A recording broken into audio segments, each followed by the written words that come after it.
last week here there has been the most meetings, the most get-togethers, people reasoning on the hardest level. Good morning, caller. You're in tune to Genesis. Morning, brother. Oh, good morning, brother Ron. Oh, it's so nice to hear your voice on the live link. Yeah. What's happening? You gone? No, you're still here. Right. I'm just touching. Ready to roll? I'm ready to roll. Right. Okay. Not too long ago, brother, a sister phoned me and asked me if Genesis on. So I said yes. As far as I know, young brother when he was on. Yeah. I don't know if the live link is on. She asked me, she told me her brother told her, right, that you, Brother Dennis, and Mystry Man, and the people who still in the channel, right? Yeah. Is a member of the Genesis family. Sorry, to tell you that, Brother Dennis. A sister say a brother phone her and tell her to tell me to bring it up. Okay. I say, sister, who is his brother? She said, she called the name to me. Okay. Right? I said, sister, sure? She said, yes. And the two devil brothers, not devil, yet. She said, I said, no one is devil, not devil, brother. Okay. Right? I said, the other one I don't know. And I don't know, I feel so strong about this whole situation, you know. I mean, do you know these boys and brother are brother? Because if is it, you know, and this, she said that they're still on Genesis radio. I think it's ridiculous. And these are the people who preach in unity and all these things. Okay. What breakdown could you give me about this, brother? Boy, I'll tell you the honest truth, because you have put me on the spot at the moment. What the most I can say to you is contact management, contact Mystry Man, or contact D-Roll. You know what I mean? And see exactly what they're saying about it. Because you know that there's a, you know that boy, we're family, you know, and we got a policy, especially in the radio, where, and even though I know says some man don't adhere to it, but I like to stick by a policy where I ain't gonna be cussing no one, calling no one's name and cussing them if they're not here, number one, to defend themselves, and number two, if it doesn't come because amongst if the I family know first. the two brothers, then you are Brother Dennis or Mystry, the management and the Genesis family must know the two. Boy. Whoa, what do you want me to say, Ron? The two names come to me. Ron, no, come on, serious. What would you really want me to say? Not you. Who listen, management listen. I want to hear the input about this whole situation. Okay. Well, do you know one of the numbers that you can talk to them? Pardon? Do you know one of the phone numbers that you can talk to them on? I'm no, sure well, you they do. should be listening. Okay. Well, from management's listening, boy, let's see if they're gonna respond to what you're saying. All right. All right, brother Ron. I'll get back to you. I'm looking for something. Thanks for the phone check, man. Right. Cheers. Okay, give us a check, you know. First time since when, boy? Live link up and running, man. Happy, you see? Happy. Boy, happy. Yes, man. 2 weeks straight. See? We haven't had this live link up. Good morning, caller. You're in tune to Genesis Radio. Good morning, caller. Okay, caller, sorry about that. You're bowed out. If you'd like to try again, give some phone checks from the north to south, the east and the west. 0795 777 Good morning, caller. Yeah, greetings. One love. Yeah, greetings. It's Lorraine from Hackney. How are you, sis? The way you duck out on me last night. You know, I was waiting for you, you know. You know Virgin, that? I scaled the whole of that building. I was outside. Well, you see that? I was expecting to see you inside the building. I'm scaling it, saying, where the bridging gone? Because the bridging I wanted you to meet. Yeah. And I don't know where you turn. We're gonna do it. Like that star, we're gonna do it. Still, you know? Everything in its time still, you know what I mean, sis? Really. But it was a nice meeting, innit? Yeah, very nice meeting. Okay. Very nice meeting. Tell London something about it. Well, it was a meeting about Fiancra, about the repatriation of African people in the diaspora back to Africa. Mm-hmm. And a lot of positive things were said. And a lot of positive brethren and sisters turned up at the meeting, and a lot was discussed. And a lot was revealed to us about Africa and the liberty of Africa and how we could cope in Africa with certain situations, because certain brethren who was there actually lived there. That's and right. know the liberty of Ghana. And trust me, black people, hear me good. Let's ready ourselves to leave. There ain't nothing there for us. Every single thing what we need as Africans is there in Ghana. And Not only in Ghana, the whole of Africa's calling for us right now. did you hear one thing, sis, that one of the brothers said, was reasoning on? He said, the boy, listen, you know, in Ghana, the government have actually acknowledged what happened, That's and right. there's land there that is free. Yes, Not, you don't have to go and buy it, you don't need a That's whole heap right. of money, it's free land. All we need to do is come. and it's not even that as well. We'll go even further. Their acceptance of their mistakes that they've done to us in Yeah. Africa is on such a wide scale. They celebrate it and they cry and ask the gods to forgive them Yes. every single year. And it starts from the 25th of July right through to the 2nd of August. And So- again, sorry to butt you, sis, but Yeah. again, one of the things that caught my ear as well is that this is the first time I know this personally. In Ghana, every year for Emancipation Day, I heard my brethren say that what the Ghanaians do is actually put on the shackles, bring out the whips, and Yeah. everyone is in chains. That's right. So that they're showing the youths and showing them that didn't know what slavery was really about. That's right. So we don't have to read no book. It's a thing what act live every single year so that people can see what happened to we. That's why they're telling us to come home, because the few brethren and sisters that have gone home, they've said they've been greeted with so much love. They've never expressed or felt anything like this before. Nowhere. Even some of them who were born in the Caribbean or wherever, they've never experienced the love that they experienced when they went home For real. to Ghana. So what I'm saying, you know, I'm not going to convince anyone, because even me, myself, I've never been. But I'm going to make that opportunity this year to go to the Emancipation Day celebration in July. And I want to see the world, see the country, see the people, experience everything for myself, and see if I'm capable of living in the country and living with the people. Because you also remember what he talked about as well. Oh, Commissioner. you're reading my mind. Yeah, the morality of the liberty That's of the right. people. You see, like us who are living in London, trust me, right now, all our little demon vampire ways, what we have, and bad mind way, and watchfulness and red-eye business, you can't go Ghana with it. No, nowhere in Africa. So all of those who have got them kind of, you know, diseases within their mind, they better try deprogram themselves from now and let them go if they want to go to Ghana. Because trust me, not even the air you breathe in Ghana will accept you if you keep up them something. So, because again, one of the things what I heard is that the majority of us that's going there, even for Emancipation celebration, the advice last night was when you go there, you know, slow down. That's right. Slow down everything. Right down. Yeah, because Right down. we're living on a hype up over here. That's right. And you don't even recognize it until you reach somewhere like That's that. right. And you have to be humble and meek, because trust me, this is the one thing I've learned, and I've learned this through experience even living in London. There's For real. people in Africa who can teach us things about ourselves we don't even begin to understand. For real. So therefore, when we go there, we can't go there like we know. Because remember, anything we know is Babylon mind we have. So we got to go there and just be prepared to learn. That's right. And at the same time, you know, That's right. we can still teach. Yeah, of course we can still teach. You know, Of course but- we can still teach. There's many things that we can teach. But, as I've said already, the culture of ourselves that we haven't practiced for over 500 years. Hear me now. You can't learn them things there until you go home. No matter what I want to them know, and then this and then that.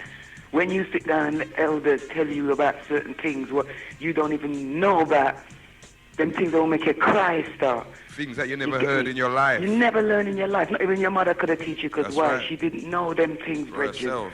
And they're things that we need to know that will, you know, even a little doubt that we have in ourselves of us being African or whatever. Them things will just run away like a thief when you hear certain things and you see certain things around you that, you know, you've never really experienced anywhere else on the diaspora. You'll only get them experience when you go home.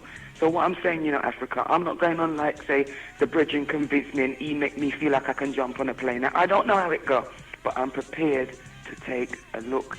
So all I'm saying to Africa right now, because it's Africa I'm talking to, that lives in the Western Hemisphere. That's right. Take a chance and go and look at your yard. Please, your mother will call you. You hear me? That's my message. Your mother is calling you. Go and check out what your mother said. When your mother calls you, you know, go. You have to. Right. So I'm saying to the whole of Africa right now, your mother is calling you. Go and see your mother. Yeah. That's my argument. And she's calling through love. Respect. One love, my sister. Yeah. Later. And boy, everything in its time, see? Everything is everything, Bridget. One love. Guidance. Okay, I've got to say, big up. Boy, yesterday, you know, was a day of meetings and still some meetings I missed. But the ones that I did manage to get to, I got to say, African people, if you thought or if you don't feel positive,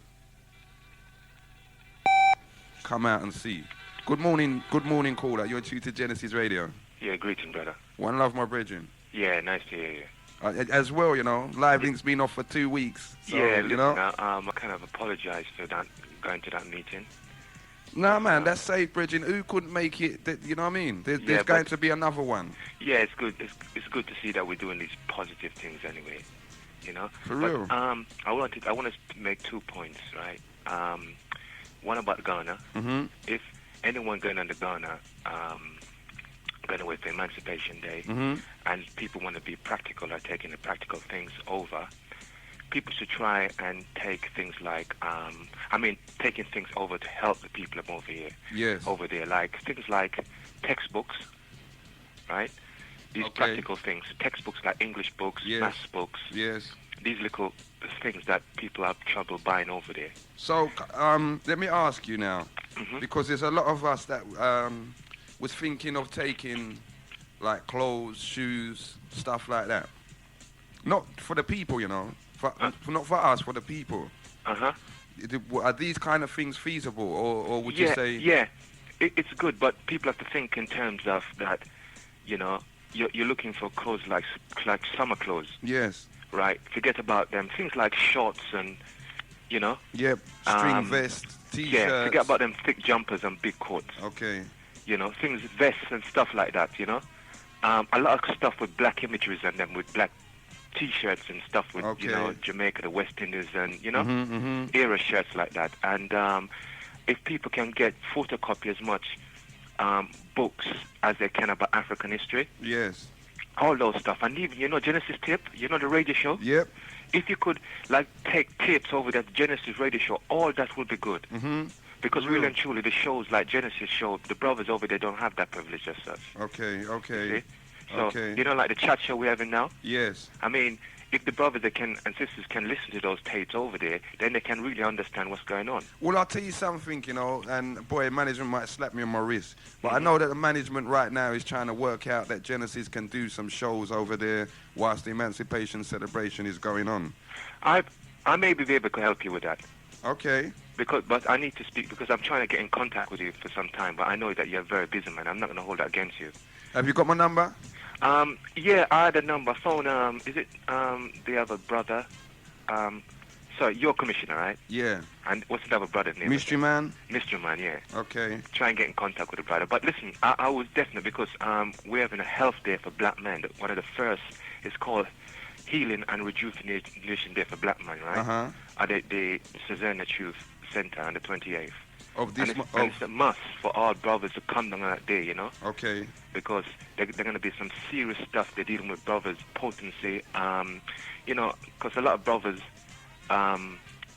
you know, want to talk to black men. Yes. But they wouldn't go and talk to other brothers. And on that day, what you will do, you'll meet brothers who are practitioners, you know? Mm-hmm. Who are professional brothers who've been in homeopathy and all that stuff for years. Okay. But on that day, we'll be really dealing some serious healing between black men and basically empower us as black brothers to take on the year 2000. And, you know... It needs to be done, my brethren. Yeah, what I think some information will come your way soon. Okay, yeah, please. Yeah. And the sooner the better. My second point, right, is that I've been reading some information about Trinidad recently. Yes. And what brothers have to realize that in Trinidad, you know, the Indian community has taken over. Yep. Right? And they're kicking out a lot of the black brothers and people them out of the job. Mm-hmm.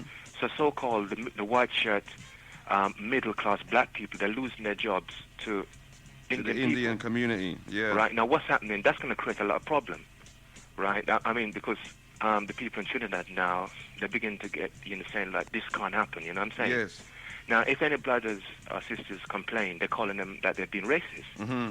They're preventing books, black books on black history to getting into the country. Really? I'm telling you, man, it's a lot of, you know, now this is not new, right? Because, you know, if you go to a place like Papua New Guinea, yes, and study Papua New Guinea, right, you will see that Papua New Guinea had problems with the Indians also, and they had to overthrow them and kick them out. Well, you know something, even closer to home, you know. This week here, I played a tape interview with one of the commissioners at the CRE. Yeah. And we were speaking about, you know, what's the prospects for us, and et cetera, et cetera. Yeah. But afterwards, when I went away, and someone else brought it to my attention, but I was thinking to myself, boy, when you really look at the CRE as an organization, the Commission for Racial Equality, as an organization representing the black community or the African community, right now, most of the top jobs in the CRE are filled by Indians. Right. Because you can see a thing about this, my brother, is that we as African people, right, we're doing the dying, right? Yes. And these people are doing the taking. Yeah, they're just coming in and sweeping up after us. You know what I mean? Yeah. But the thing is about this, right, I'm not saying to people, right, they must go and burn an Indian man shop. I'm not advocating that. No.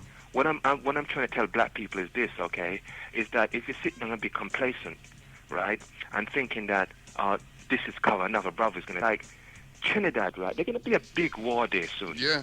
Right, I'm telling you this. Now in Kenya, right, they're going to be a big war over there in Kenya. Same kind of problems. Mm-hmm. Right? I mean, in Uganda, there was trouble there in Uganda, right? Mm-hmm. When you go to places like Tanzania, I mean, there's going to be a big clash between Indian and black people in these countries, because what's happening, all right, is that the Indians are really being disgusting and racist towards black people. Yes. And you must understand the way Indian racism works, because you see, when you go back to their country now, they practice something like the caste system. The caste system, right? Against one another. You know what I'm saying? Mm-hmm. Now, you know, when they come over, these Indian people who were in these positions in West Coast, East Coast of Africa and in the West Indies, they were sent to the country by the European colonialists, right, to separate us and divide us. That's right. If anyone knows the history of India in colonialization, you know what I'm saying? And then how the Indians were used progressively in South Africa to help them overthrow the Africans there and take the land, and then to keep control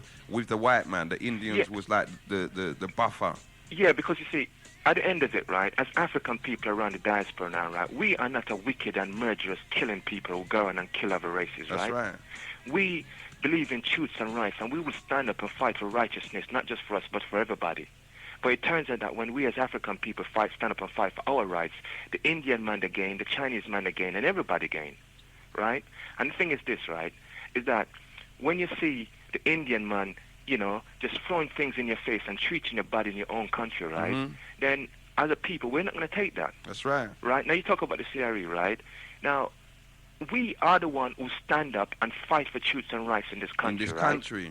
You know? You remember the time when we used to stand up and fight for the Indians? You know what I'm saying? We do fight for them. Look in the Lawrence situation. Though I'm a bit sickened, right, seeing the way the Lawrence family, right, have an old platoon of Indian people supporting them. Yep. You see what I mean? You see, I would like to see a mixture of it, right? But it seems like the Indian people, right, are taking over like the legal type of job, right? And on one hand, they're looking down on us and calling us some kind of pigs and monkeys and stuff like that. All kind of nastiness. And you know, but at the same time, they're really treating us bad. I mean, if you go to Kenya, and I'm telling the brothers and sisters, please, you know, get your newspaper, get your history, study the situation that's happening in the African countries and the West Indian countries concerning Indian people. Now, if you want to link that up with why ancient Egypt lost the land, right, then you could understand, right, how when we sit down and get complacent, are we going to lose We're our gonna land? lose our land. Because I'm telling you now, right, and people have to listen now, right, you get the Arabs, them, that's in less place like Algeria, Morocco, Tunisia, all on that kind of side, north Libya. side of Africa now, right? Mm-hmm. It's the same way those people kind of come into the country, right? Like what the Indians are doing now. Mm-hmm. You see? Now, So you see, for them people that didn't know, you know, because remember, when Idi Amin done what he done, Yeah. the world condemned him and said, oh, this is a madman, and but look, it goes to prove now that that man was thinking way ahead of his time, way ahead of everyone else. He Yeah. could see what was coming. But you see, Idi Amin, he did something wrong, but something he did really bad to his people. For real. Right? But certain things he was looking at and he said, look, you got to respect us as African people. You come into our country, right? Respect us, right? Don't treat us like we're some kind of dog and take the money out. Because people must understand, right? When India explode a big nuclear bomb, right? It's the money that these Indian people send home. That's right. From us. It's us. We Yeah. as African people in Peckham, in New Cross Yep. and Catford and Yep. all them area, right? Yep. Supporting these people. And again, just to confirm what you're saying, my brethren, when I was in South Africa, right, you know what South Africa's biggest problem was? And No. in Zimbabwe at that time? Yeah. The biggest problem, all of the traders were Indian. See there? And what they were doing was buying the money off of the tourists instead of making them go to the bank and doing it proper. So the country was being crippled. I'm telling you, man. I'm telling you. And the thing at the end of it, right, as African people now, right, we have to make our people aware either by researching the situation, study the history, start writing leaflet and pamphlet and let our people aware. Because I'm telling you, if we allow these people, leave these people alone, right, they're going to take our people and they're going to kick our people. They're going to imprison our people, execute them one by one. Because if you go to a place like Trinidad now, the prison's full of black men. That's right. Right? That's right. It's full of black men. You want to study a place like Papua New Guinea too, right? And understand that the kind of revolution that went over there, right? There were the black people that were trying to prevent Indians from taking over. A place like Malaysia too. People must understand that Malaysian people, they're partly black. That's right. Right? Understand what happened with them and the Indians too. And it's a very serious problem. And I'm not saying to people, again, I'm not saying to people go out there and lick them Asian man. I'm saying that we need to be aware of these situations that's going to affect us in the year 2000 and our children.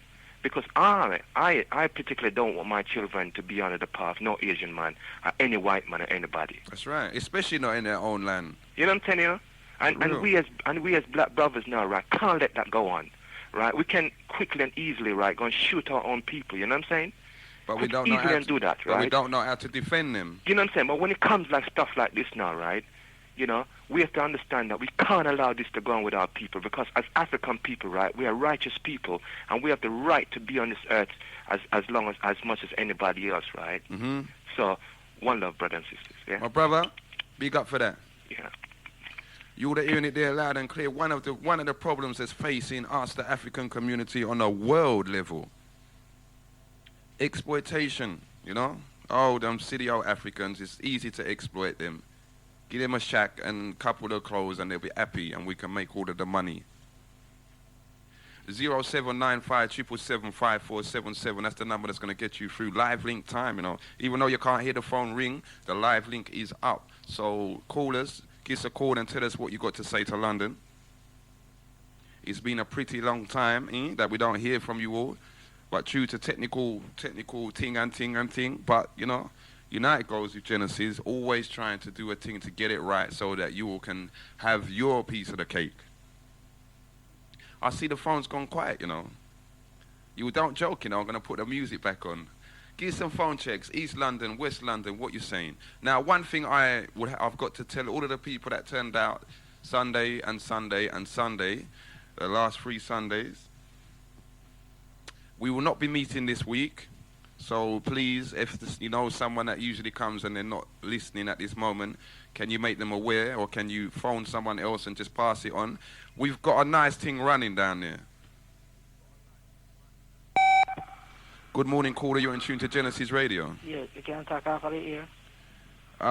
Take this number, my brother, but I'm on my own in the studio, so if you do want to say something, make it quick. Quick, yeah. Take this number, 079 30 568 443. 568 443. Okay, as what was he saying? Yep, we got a nice thing running down there, you know, brothers and sisters. A very nice thing. I'm going to tell you a little more about it just in a second.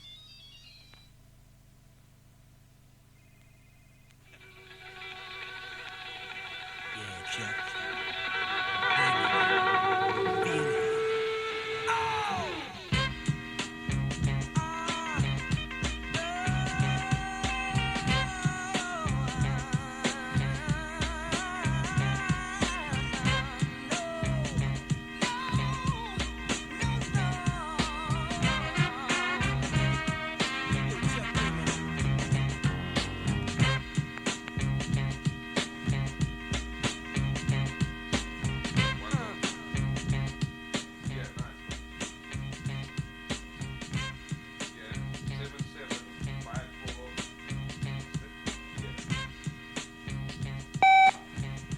Yes, caller, you're in tune to Genesis Radio. Good morning, Commissioner. Good morning, my sister. How are you? I'm fine, thank you. Good. Just checking that the meeting's on today. No, it's not. Oh, it's not? No, right. we're not okay, and also, I missed what Brother Ron was saying. What was he saying?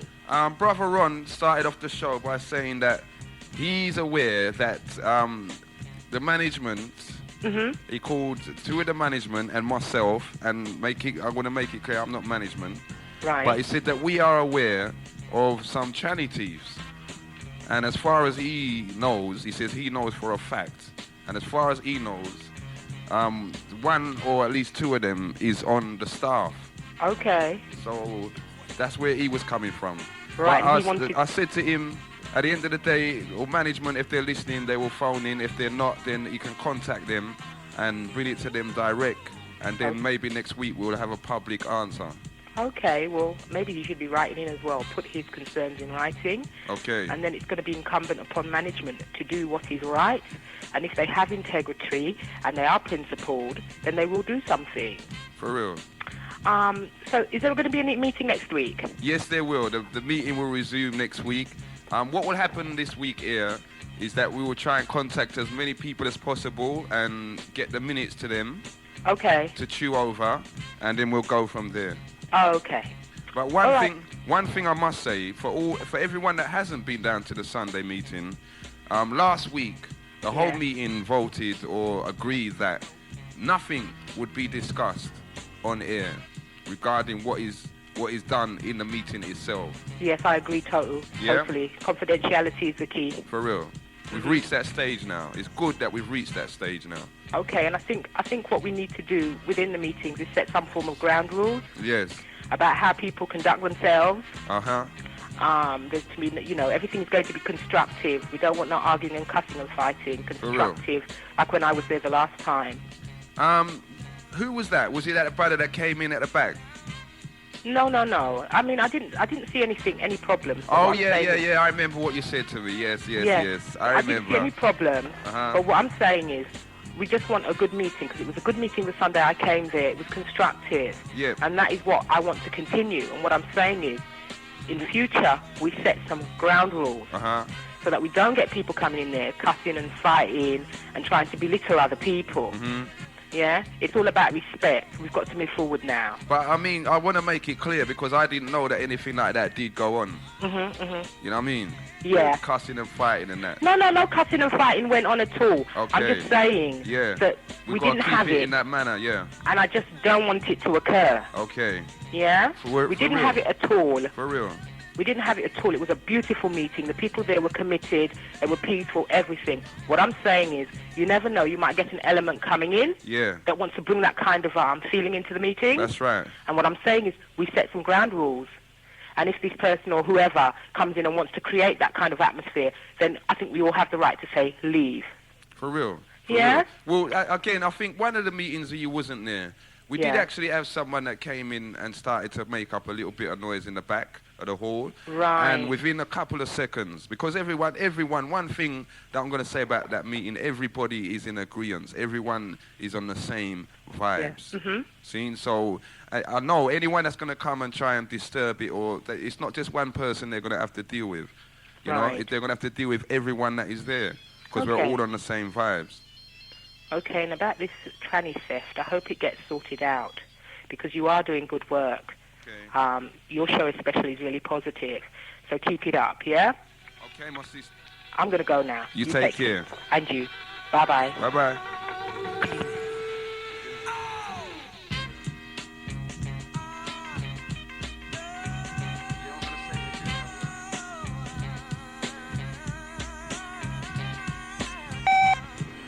Good afternoon, caller. You're in tune to Genesis Radio. Afternoon. Hold up, brother. Oh, one love, my brother. Can you hold on 1 second? For the whole of London, everyone that say, Royal Commissioner, you're reading it too fast. The phone number for the live link is 0795 777, that's 777 5477. One love, brother. Naya, how are you? Yeah, brother Kwaku here, bro. Okay. Yeah, I just want to say, listen, it's just refreshing to hear the little show here, Bridget, because believe me, man, they lick us down in Powerjam on a Thursday night. We can't get on from the deal with Christmas. What? Yeah, from the deal with Christmas and Christmas Eve, we ain't been on. Every Thursday without fail, they lick us. They're taking you. Yeah, man. Every single Thursday, Bridget, but it's nice to see the work is still going on still, you know what I'm saying? Yeah, my brother. And yeah, big up to you every time. I just want to add to what the brother said there earlier about Trinidad and about, you know, the fact of the Asians and things like that, you know, taking over in the countries and things like that. Places like Africa, you know, Tanzania and Kenya and them places there, and Trinidad with them places, them things is happening. It's kind of hard for the people them out there to really move the Indians, them, unless they move them directly, physically. Yes. Do you follow what I'm saying, bro? Yep. Yeah, and what happens is, and you mentioned the point, but that, yeah, back in the 70s and things like that, we used to fight for them. For real. You know, but as usual, what they do, after we've helped them, then just betray it. We've always been betrayed. They just and step it's true over what our the brother said as well, in that we're not a vindictive set of people when it comes to other races of people. We are when it comes to ourselves. For real. But when it comes to other people, we don't really go around and trouble nobody. We seem to be very tolerant. The history of African people, and we've been all over this continent long before most of these other races came out of caves and things like that. We went over there and we showed them how to come out of the cave and get 2 pieces of wood together and stop eating your food raw and just put little seasoning on it. You understand what I'm saying? That's right. Yeah, we showed them how to do this, and evidence is there to show anywhere you go in the world. Evidence there is to show that whenever we came into contact with another race of people, what we did was contribute to that civilization. And contribute in a way to make them become more human. That's right. You know, but we've always done that. And if you observe our behavior even till today, yeah, you know, it's like a little thing that, for instance, you as a black man can go into another black man's area, and you've got probably going to one of their clubs and things, and every man is checking you. Yes. Yeah, like, so who that boy there? Yeah. Where him come from? But a white man can go into an entire black club and we don't pay him no mind. That's right. And no one don't ask him nothing. No. You know, and this is, you know, what we need, you know, to me, right, bro, I think we've gone beyond the point of blaming other people. Yeah, we know what other people have done us. That's right. The history and the evidence is there. Yeah, what are we doing about it? Well, and what are we doing to ourselves? That's right. You can't keep blaming people for the killing, you know, when them man are going to shoot down Tipper sister and all them things, then kill off Tipper sister. It wasn't white man do it. You follow what I'm saying? For real. Yeah? For real. It wasn't white man shoot her down and kill her and all them things there. With all the things that's happening, like with Stephen Lawrence and all the rest of them stuff, that we're still perpetuating certain behavior. Against each other. That's right. So at the end of the day, we can't really turn around and blame people for things that we're doing to ourselves. But you see, my brother, still, there is another argument. There's an argument that the reason why we're doing these things to ourselves is because of what we was exposed to by others. And that is true, bro. And I agree with you 100%. Don't get me wrong, you know. As I said before, we overstand the reasons for our conditions. Do you follow what I'm saying? Yeah. The evidence is there, the books is there. Even certain DJs, them, you know, like Caperton and Sizzler, and them man that is making man know what's going on. That's right. You know, things is happening. There's guys like you have meetings. There's many meetings been going on for the last, you know, X amount of years. More prevalent now in the last, say, 8-7 years. Yep. So we know what's happening. It's just growing.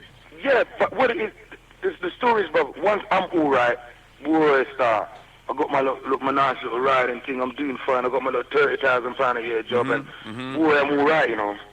Do you follow what I'm saying? I hear that, but I'll tell you the truth, right? This is what makes me, my brother, for this year here, especially coming into this year, I feel positive because even though we do have a lot of our brothers and sisters still hurting themselves, see? There's just a feeling, there's just a vibe, you know, that we're just moving forward. We're moving forward. Definitely. You know, and what it is now is try and capture the moment of that vibes and just spread it to everybody. Yeah, definitely. It is there. And, you know, for callers that, because, you know, you've got some callers that ring up and they get a bit despondent about the situation and things like that. There's enough positive things going on, but we've got to put ourselves in the areas where it's happening. And it was good to hear that you had that meeting about, you know, Africa and things like that and Ghana, because a lot of things is going on down there, and I've got a lot of brethren who's gone over there. Gambia's another place as well. That's right. Where they want us to come, you know, so, you know, we need to go there because, and going to the point where the brother said the Arabs and people like that are taking over our countries. For instance, Kemet, yeah, Egypt, is a place where the Arabs are stolen from us, yeah, along with a lot of other people. But myself and my brethren, I said big up to him because I know he's tuning in, Martin. He helps me out on the show as well, yeah. We went out, we just came back last week, yeah. Okay. And we were over there, and you know, was there, and he was just cussing like, look at the people, look how they got the place, and how the place is dirty, and everything mashed down, because nothing will be good out there unless I hotel, you know. They're not caring the place again. No, they're not caring the place, but the thing about it, what I said to my brother was this, you know, anytime I come here, I laugh. Because these people want to take on the fact that they were the one who built the pyramid. They were the one who this is their heritage. Yet they cannot even build a little house. They can't take care of themselves. Yeah, man, I tell you, man. So when you see them there, you know what they're not good, because when they came into there, they ransacked Kemet, mash up the things, destroy our tombs, destroy many of our temples, and the very same thing that they destroy is that what they might try to preserve now, because that feed them. That's what's feeding them, innit? You see I'm dealing with? For real. So it's and again, you see that echoes something that a couple of the callers was saying, you know, brethren, is that at the end of the day, a lot of these people went out to destroy our history, destroy, you know, the value of what we have done and contributed to this world society. Now we're finding that they want it. They're all coming for it. The Egyptians are trying to save the pyramids. The Indians are coming in en masse into Africa. The Chinese are coming in en masse into Botswana and South Africa. And it seems now all of this that everyone used to say, oh, them black people, them Africans, they're nasty, they're this, they're that. And now it's just gone full swing around and everyone wants a piece of us. Well, let me show you something now, blood. You see the propaganda about Africans being nasty and savage and uncivilized? That propaganda was pointed at us, the ones in diaspora. You know? That's right. It's pointed at us so that we don't go back there. Willie Lynch. You understand me? Because them people has been in Africa from day one, yeah, from the time they enslaved us and before then, they've been attempting to take over Africa for thousands of years. And just for the benefit of listeners, you know, don't feel this one. Don't think that these people just came in like that and took it, you know. It took them thousands of years. That's right. Yeah, to finally conquer Africa. Yeah. They never just come conquer with us. That's right. It took them thousands of years. Thousands of it. In terms of when you're dealing with the Nile Valley civilization in Kemet, when you study Egyptology and things like that, and you study the level of science that they were at in comparison to their military force, yeah, you have to wonder what they were thinking about, because their level of science till today ain't reached. That's right. By scientists when it comes to the mapping of solar systems, and they're just finding solar systems now that our ancestors knew about thousands, millions of years ago. Even some of our present brothers and sisters now, who they call the Dogons. Yes. They knew about these stars, and again, even today, they just discovered one of them, and they said they don't know how these people from our 50,000 years ago knew about this star constellation. Yeah. Well, even so now, even the present day Dogons, you know. Even the present day Dogons, of Mali. Yeah, the present day Dogons, you know, they've got information on all the galaxies. Yeah, man. And they're wondering, how these people know these things? Yeah. Now the thing about it is this: our military force was not up to scratch as our scientific force knowledge. You understand me? The reason being because Africans are not an aggressive set of people in terms of we don't go out to kill people. It's not in our nature to destroy life. Okay, but at the same time, right? At the same time, remember, my brother, you see, like, if you hear these people, the European call all of their great generals or their great leaders and fighters, the majority of them, even the Romans, great fighters and warriors, all based their war strategy off of a man called Shaka Zulu. And Hannibal. You know, but mainly in the first instance, especially the Romans, it was Shaka Zulu and everyone agreed that he was the greatest war strategist ever to live on the face of this earth. Even Hitler based his war strategies off of Shaka Zulu. But in saying that, right, bruv, you made a very important point. It's war strategies. I'm talking about military materials, you know, because I mean, for the level of science that our people are, if they decided that they really wanted to penetrate their minds on creating destructive forces, they could have created some of the wickedest destructive. For real, man. For real. It's not in our nature to be that way. That's right. We are a defensive people by nature. We would defend ourselves. Do you follow what I'm saying? Rather than we're not really gonna go out there. For real. And fast to the man directly. And listen, in moving from our territory. You understand me? That's right. Our nature is, and even till today, you know, when people hear shows like this, they say, oh, this is a racist show, and we're speaking. We are not racist, you know. We don't. Let me tell you from now, there's not a black person here that hate white people. Well, we don't hate white people. Brethren, let's get it clear for London, right? And I know people's going to say, boy, Commissioner Rear, but let's get it clear for the whole of London. From the time I was a little baby to the time I grow up as a big man, there's no one on this earth that can tell me that a black man or a black woman can possibly be a racist. That's right. I can't accept that. No way, beloved. It's not in our nature to. You know, in this time here, we haven't got the power to instill that race. That's right. Prejudice. You understand me? That's right. Yeah. And history has proved that when we did have the power, we didn't do it. No. It's because it's not in our nature to be that way. That's right. Because let me tell you from now, yeah, we know if we really did hate white people, like always say we hate them. See? When we go to a road with a deal with them program, you understand my deal? Long time. But we're not. We're upset at the treatment of them people to us. That's right. After all we them do, and we forgive them, because that's the way we are. Yeah? And then still I go on the same way. That's why sometimes we for us get dark and ignorant. Isn't it? In a certain respect, you know them way there. But you see now, my brethren, in the past, especially now, if we look at us here and how we used to deal, just because everything you said in describing us is correct, but this is how the black man in the past has dealt with it. We would take so much, and we would take so much, and we would take so much. Mm-hmm. And then one day, it would just blow. Yeah, we say, no, that can't go on now. You know, but then you see when it blows, what's happened in the past with us is we've always directed that force, that energy, that power in the wrong direction. And we end up breaking up our own backyard, mashing up our own community. For what? For what? For real. And you're totally correct. But sometimes we can see why we mash up in our own backyard because, like what the brother said, yeah, we don't own none of the shops that sell our food. That's right. That sell the things that we eat. The most important thing for any race, you know, is the seed itself, you know. That's the truth. You follow me? And you can't make an Asian man I sell you yam and okra and chocho and all of something there. It's madness. And he doesn't eat it. He doesn't grow it. He doesn't know to boil it. You follow what I deal with? And it's simple to close down them shops. You just don't buy there. You just don't buy there. That's all. If you boycott them, yeah, I remember years ago, right, this is a long time ago, black people in Peckham, they boycott the Indian them, you know. That's right, yep, I remember. They boycott the Indian them, and the Indian them was feeling it. Balling. They were balling. And all that was, they boycotted them for 1 week.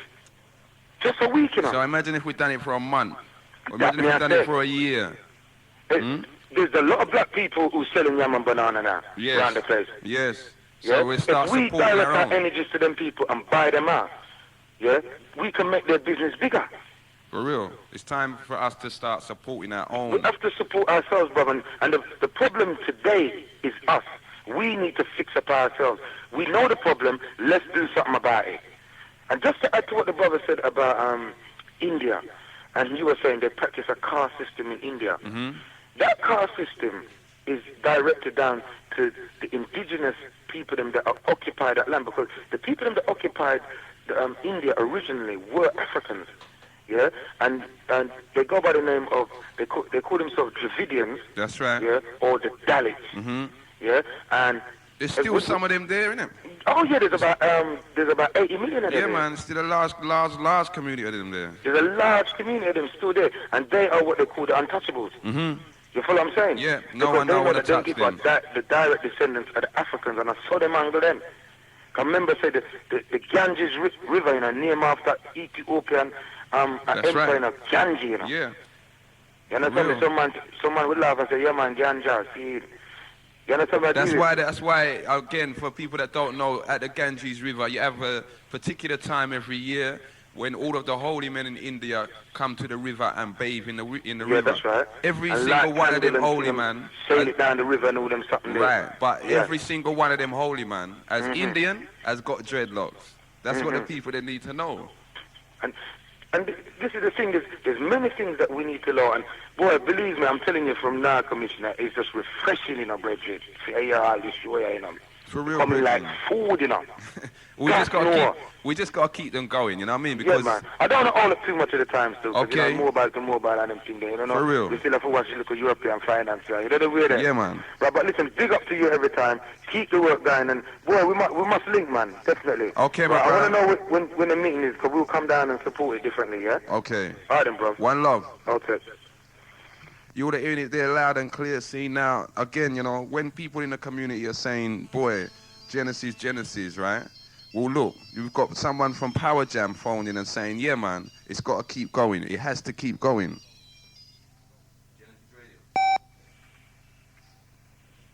Genesis Radio. Hello, good morning, Commissioner. It's Sista P here from Surrey Case. Yes, Sista P. Carry on. What do you want to say to London?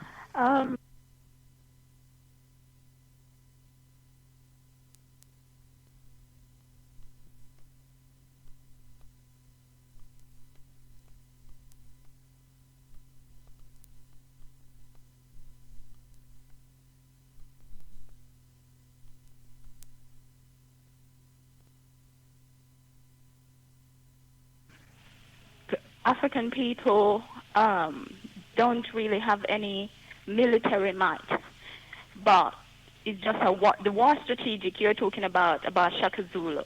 I mean, that is really based on tribal war, yeah?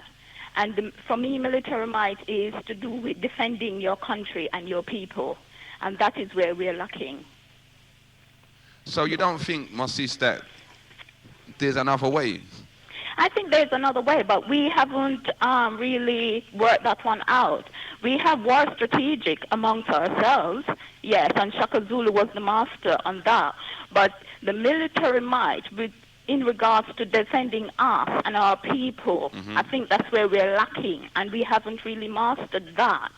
And as to regards when you said, when the caller said something towards, we don't really have the aggression within us. Yeah, within we don't us. Really. We don't attack. We wait until we are attacked. But we do. But when we're attacking each other. Well, yeah, he did make that clear as well. You know, and that is a point that, again, I think, you know, this is something that is a problem with us as an African race, because not just here in England, not just here with the riots and them kind of thing, but even right now, there's 65 wars going on in the world today, right? And 2/3 of them wars are going on inside Africa. Now, the problem there is if we just try and take it on a larger scale, but it's the same thing. We apply the same principle. When it's time to attack the people that's creating the problems in Africa, we don't do it. No. But it's easier for because the Hutus and the Tutus. What to do then? We work out everything how to defend ourselves against each other, but not against the real enemies. That's right. You see, and what I want to make clear, why people didn't go into, they went in there to make trouble, but they didn't put the weaknesses in us. We already have our weaknesses They only exploited it. And I want black That's people... a bit hard, isn't it, sis? It's true. When they went in there, yeah? Didn't we have a perfect civilization? Listen, we had the... If we were perfect, Commissioner, how comes? It depends on what you're calling perfect. Yes, we have civilization. Yes, we have things that people stole from us. But we weren't perfect, because if we were, we wouldn't be here today. And we would be still world leaders if we were perfect, Commissioner. Okay, African, of all the civilizations, they have the very good. And you have to understand, we had the very bad as well. Okay. Yeah? So we had the best of the best and the worst of the worst. Yes. Okay. And that's the problem. And if we don't look at what the bad is and improve on them, we will always be vulnerable to exploitation. So then at the end of the day, it sounds like what you're saying is that we have to root out the bad from within ourselves. Yes. And the other caller said that. The problem is within us. Anytime we look at the weaknesses in us, I bet you, Commissioner, why people cannot exploit us the way they do. Yeah. I mean, they will come into Africa, and you have good people in Africa who have good intentions. Mm-hmm. But what about the bad ones? Yeah. So, what are you going to do with them? What? Listen, okay. Every society, every race of people has, as you said, the good and the bad. Yeah. Okay. And they all get on. Yeah. Now, what are we going to do with our bad? Because it seems our bad now is like you got heads of governments that's just worth millions and billions. You know, But look at Japan, Commissioner. Yeah. They tried to do it with Japan. And Japan knew that they have weakness, but they ruled the country at the time with the iron rod. Yes. Because they knew they have people in there, the prostitutes, who love to get money. Yeah? Yes. And all they were thinking of was money and not their country. What did the Japanese do with them? Injected them with... Okay, I'm not saying it was right, but they were thinking at the end of the day their country. Yes, they the safety of the national safety. Yeah. Yeah? And that was, at the end of the day, it was a war, and they were thinking of their country, and they don't care who they use. Black people have to start getting tough. As long as we're going to go in there with good intentions and said we want the betterment of Africa, we have to be realistic. Mm-hmm. There's always those people in Africa who are greedy and who will want things for themselves.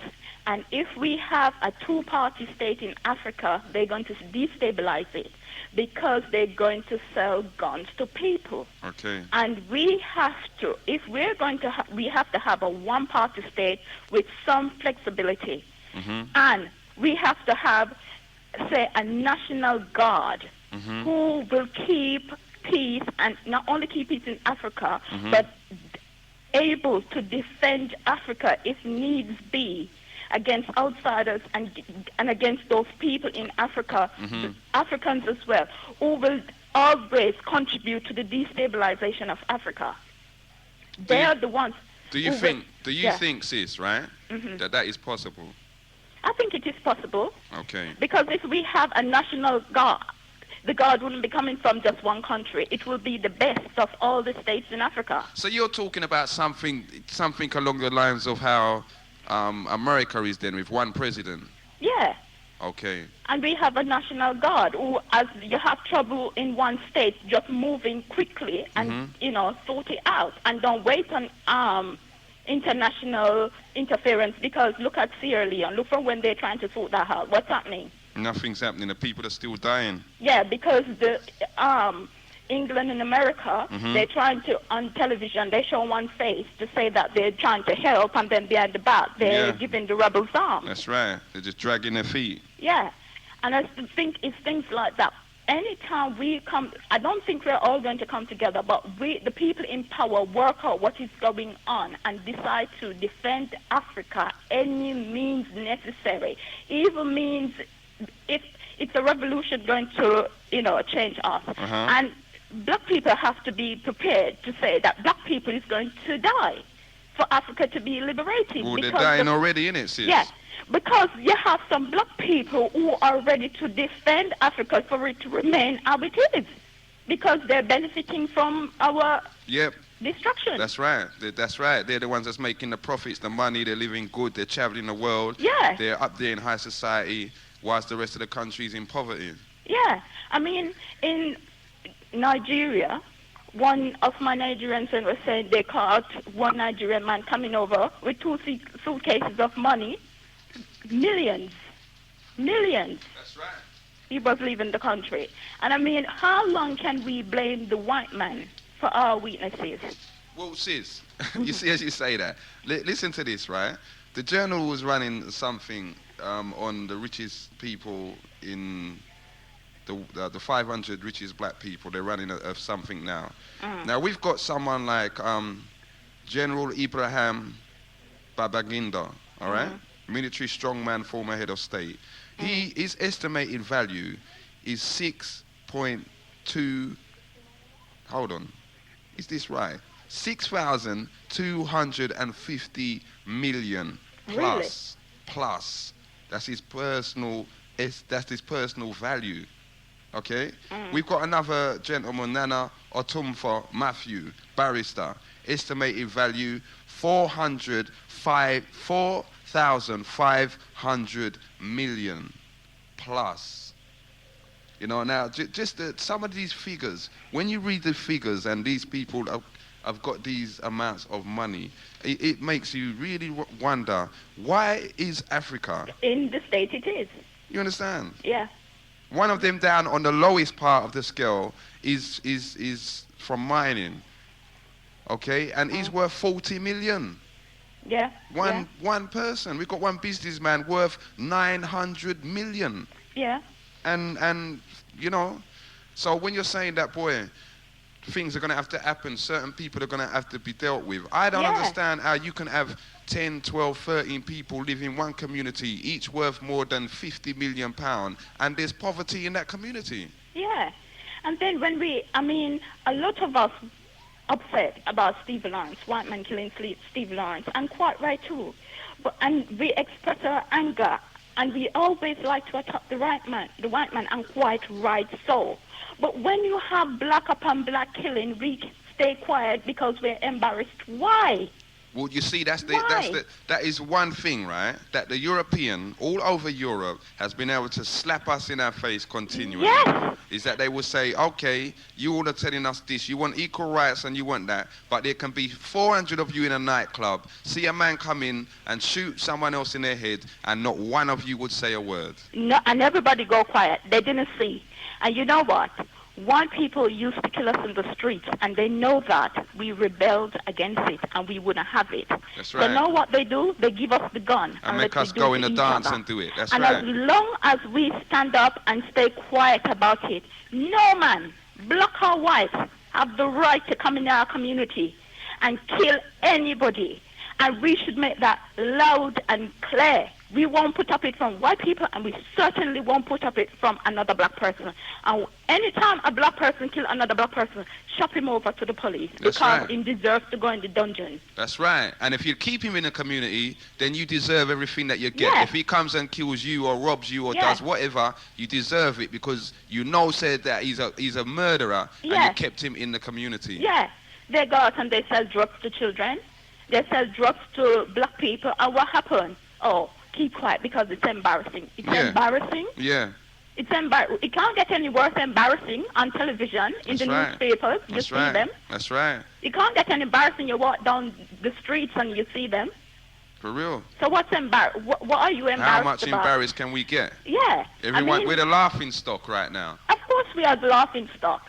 Simply because of that. Because, you know, again, you look at these people, again, anything that happens in the white community in England, if someone commits a crime and it's a terrible crime in the white community in England, you can bet your bottom dollar. The community is coming out in full force. Somebody is going to contact their local police and say, look, go and check out that. And that's how that community works. Yeah. Now, they also had their villains. They had the Krays and them such like that used to do badness, but used to live amongst the community and help their community. And the community still kind of had a little respect for them or protected them to a level. Yeah. You know, so these English people know how it goes. They know how to live. But for us, it seems like we've gone the extreme. You know what I mean? We know. We've got man in our community that is giving crack cocaine to 12-year-olds, 10-year-olds, 11-year-olds, 9-year-olds, peddling it in primary schools. And when we see these people in their big car, we want to give them respect because they got a big car. That is the madness. That's the madness. So I agree with you, you know, sis. And what my brother before said. We have to check ourselves. Yeah. It's time we start checking ourselves. And face up to certain realities. Yeah. I mean, are we going to say, oh, we're God-fearing people, we don't do this, we don't need God more than anybody else. We already have God. That's right. I mean, and you have the Japanese, when the white people wanted to go in Japan, they first sent the missionaries, just like what they did in Africa. And the Japanese threw them out. Black people, because them said them God-fearing more than anybody else, no. They have to take in these people. These people didn't have anything good to give them. That's right. Why you need God more than the God you have? If these people not living according to what they preach, why should we? Well, you see, that's the other thing with us as a nation, you know, is that when it comes to this God business, I don't know, on one hand, we think we're so superior that we will take anything. Yeah. And on the other hand, it's like we don't know nothing. That's why I said we have the very best and the very worst. Yeah, okay. Well, boy, you just brought that out clear for me. Okay, Thank you very much, my sister. Okay, then. Bye. You take care. Keep it locked. Yeah, bye. You're in tune to the Genesis 91.6 People's Talk Show, 0795 777 5477. That's the number that's going to get you through. Did you hear what my sister said? We have to start checking ourselves thoroughly. There's a lot of things that's down to us, not down to no one else. Good afternoon, caller. You're in tune to Genesis Radio. I'm never get you, man. Off of the ear, please. 1 second. Yeah. Whoa, Bridging. Phone the other line for me. Yeah, man. Give me a number. 07930 Yes. 568 Yes. 443. All right. It was off before, but I hope it's on now. Nah, it was on before. All right. All right. Okay, London, we're going to phone me off the air, you know. I thought I just heard someone come in, that's why I get a number, but keep it very, very, very, very extremely short because I'm here on my Jack's Bridging. See?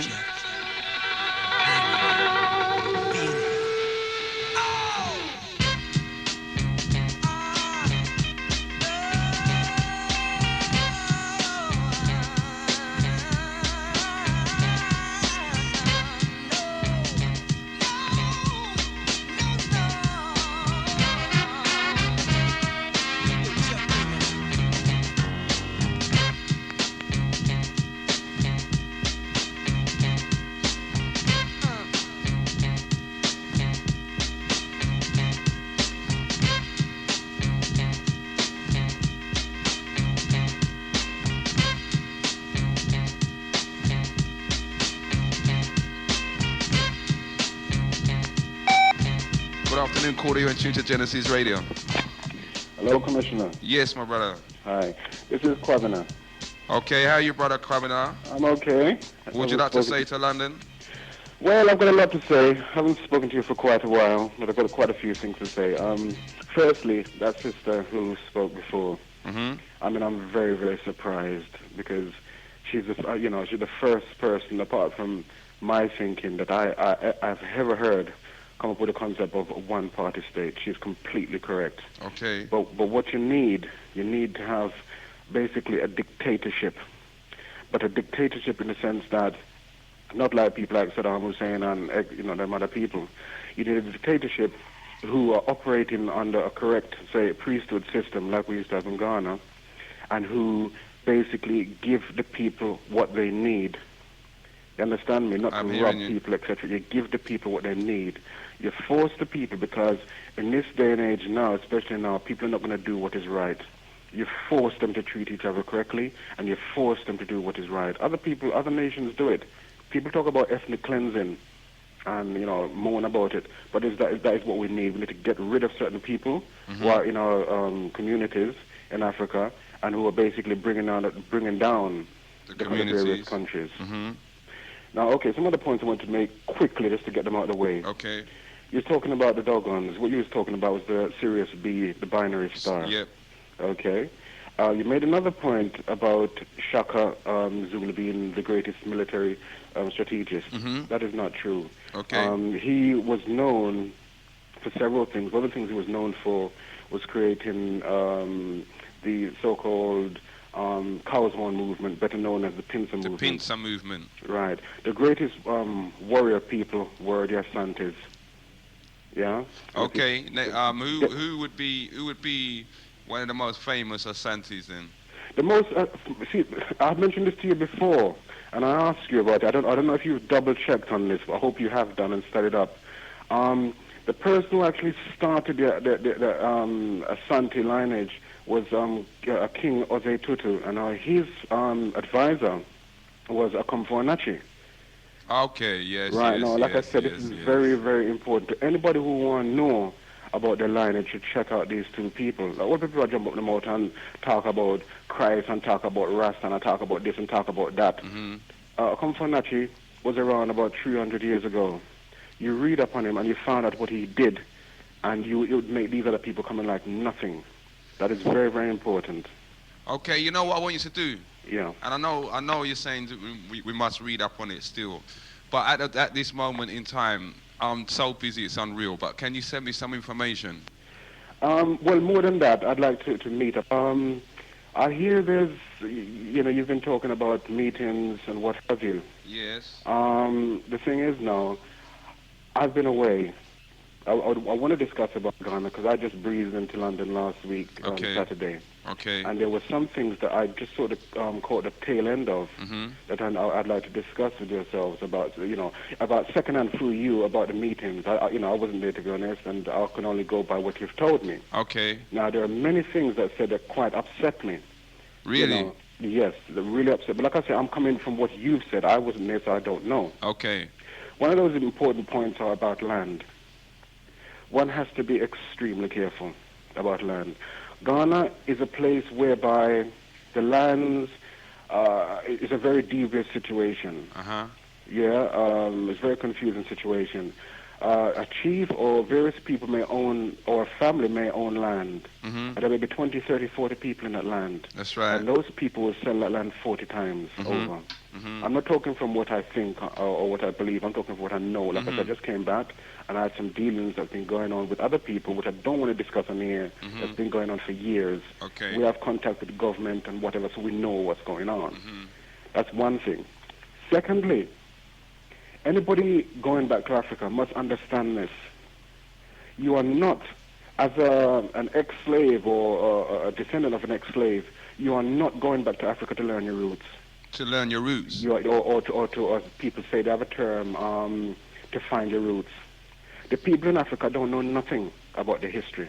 Regardless of what the various chiefs want to tell you, I'm telling you this, they don't know. Yeah, but Bridging, listen, for a lot of people, it's not even really about what the people know, A lot of it is about that spiritual connection of that closing that triangle. And I know for myself, when I first went into Africa, there was a part of me that was never with me. See? In all of my life. But it's not until I reach inside Africa, and it wasn't nothing that anyone said to me. It was just being there on the land. No. Don't get me wrong, Don't get me wrong. I'm not trying to put anybody off, but understand me from where I'm coming from. Like I said, these certain things I cannot divulge over the air. That's why I've said to you over the time that I've been speaking. We need to talk, within a group off air. Yes. Right. I have to be upfront. And because of the theory and dream business me I deal with, and the people, the organization we're dealing with reality. That's right. It is good to go home to Africa, but you're not going to find your roots, because we are the people who were torn. Our roots were torn from that land, so the roots are within us. You're not going out to go find our roots. You are the root of Africa. So people must understand that. Secondly, when we were in Africa... You put it well, but I'm going to turn it around again and give it another analogy on it, okay? Okay. As you say, okay, we're not going to Africa to find our roots because we are the roots that was ripped out of Africa. Yes. Now, what our problem is as the root is that we are planted in the wrong soil. So it's not until we find the correct soil that we will be able to, the roots will be able to flourish and receive the right water and grow into strong trees. That is correct. That is correct. Okay. Which is so in nature, because if, look at this logically, certain plants only grows in certain parts of the world. That's right. And if it's like they have up a Kew Gardens, they take certain tropical plants, put them in a greenhouse, try to create certain artificial conditions for them to grow. Yes, them grow, but they don't bear no fruit. That's right. So, you have to be in your own soil for you to grow. That is part of culture. Yeah, but what I was going on to say is that, the people who basically sold their ancestors to these Europeans, they are still in power there. We know of 5 families. They're still in power. They are still in power. Make no doubt about that. Are they regretful for the actions of their ancestors? No, they're not. You see, what's happening now, people must understand this is a very, very important point. If you go to Africa, especially, let's talk about Ghana. If you go to Africa, what they will try to do is they will take you around Elmina Castle. Yes. They will take you around various places. Yep. And, especially this happens a lot with Americans. They get very weepy and want ball and them sell them a videotape, them sell them this, them sell them that, them sell them the other. Merchandising. Right, yeah. Now, if a person go back to Africa to live, be warned, because this will happen to you if you don't know. What will happen is you go with X amount of money, and 2 tools, you don't have a penny, because those systems are still in place. Make nobody fool you. Those systems are still in place, and one has to be wary. First of all, the other thing now about pouring libation. A lot of people even do it in this country. A lot of people do it in Ghana, right? You ask any one of the priests then, or any one of the royal family out there what libation is, they can't tell you because they don't know. Now, when I went there last time, I went to see the king. You understand me? And actually, they don't know. They don't have the foggiest idea. You ask anybody, even in this country, who will tell you about African history, they don't have a clue what libation is. But that is a fact. That is a fact. And again, from personal experience, when I went to Ethiopia, the Ethiopians didn't know nothing about their history. They didn't. Enough of them didn't know the king's name. Let me just stop you there. People always talk about Ethiopia, and it gets me very, very angry. Let me just put things straight. Ethiopian people are not pure African people. That's right, man. That's nothing new. That's nothing new, bro. Right. Now, when these people start to jump up and talk about go back to Ethiopia and Ethiopia this, I mean, even the music, me and Rastaman talk about Nayabinga drumming is Ethiopian. It's absolute rubbish. The drumming that Ras Michael, Count Ozzy play is from Ghana. It come. You understand? I'm sick and tired of hearing people talk about Ethiopia. Look at it logically. If you look at Ethiopian people, you notice they have a Indian look. Them is Indian people, them is mixed people. Of course. But again, see, anyone that knows their Ethiopian history will know where these people interceded into the Ethiopian community and why the Ethiopian community is the way it is now. Because you can actually date it to actually when they came into Ethiopia and started mingling with the people until they overtook the country. Right. Now get this point here. You see, it goes further back than you think. You see, that's what I've said to you before. Every noise when people are jump on talk about Rasta, right? I don't want to get on this subject here now, but if you follow and you trace certain lineage, people are jump up and talk. You got black scholars now talking about Egypt and how Egypt was an important place. Egypt was a graveyard. You understand me? Egypt, basically, one of the main reasons why African people were enslaved is because of Egypt. People hype Egypt as this great place where the various people created the pyramids. You had Imhotep, Zeus and all them people. Them things have nothing to do with African people, because the African concept, they took it and stood it on its head. The Europeans and other people went to Egypt to ransack the place, like with the various libraries of Alexandria, etc., and ransack the pyramid to get information. So the concept they have about religion is not true. But they've changed it to use themselves. But the people who they got it from turned it upside down anyway. Hence the reason why the various pharaohs that come like God King now are wanted to build pyramids, basically now with the concept of God on earth. Yes. Even this concept, people must understand this also.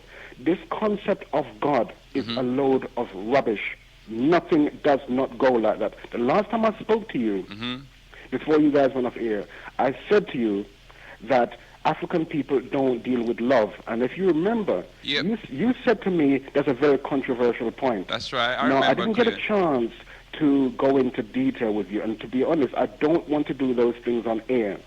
As far as the upliftment in totality of the African race is concerned, the organization that I'm involved with, like I mentioned to you before, go a long time before Akomfo-Anachi, right? It goes back millions of years. And if people want to understand how this thing works, we will explain it and teach people how it goes.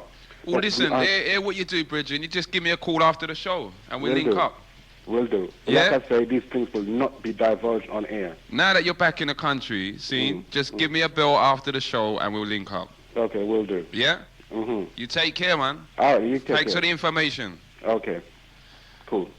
Okay, London, boy, we're getting some lessons today, eh? You all are on fire. 0795 777 5477. That's the number that's going to get you through to the People's Talk Show. Genesis 91.6 FM is in the house. Let's have a look.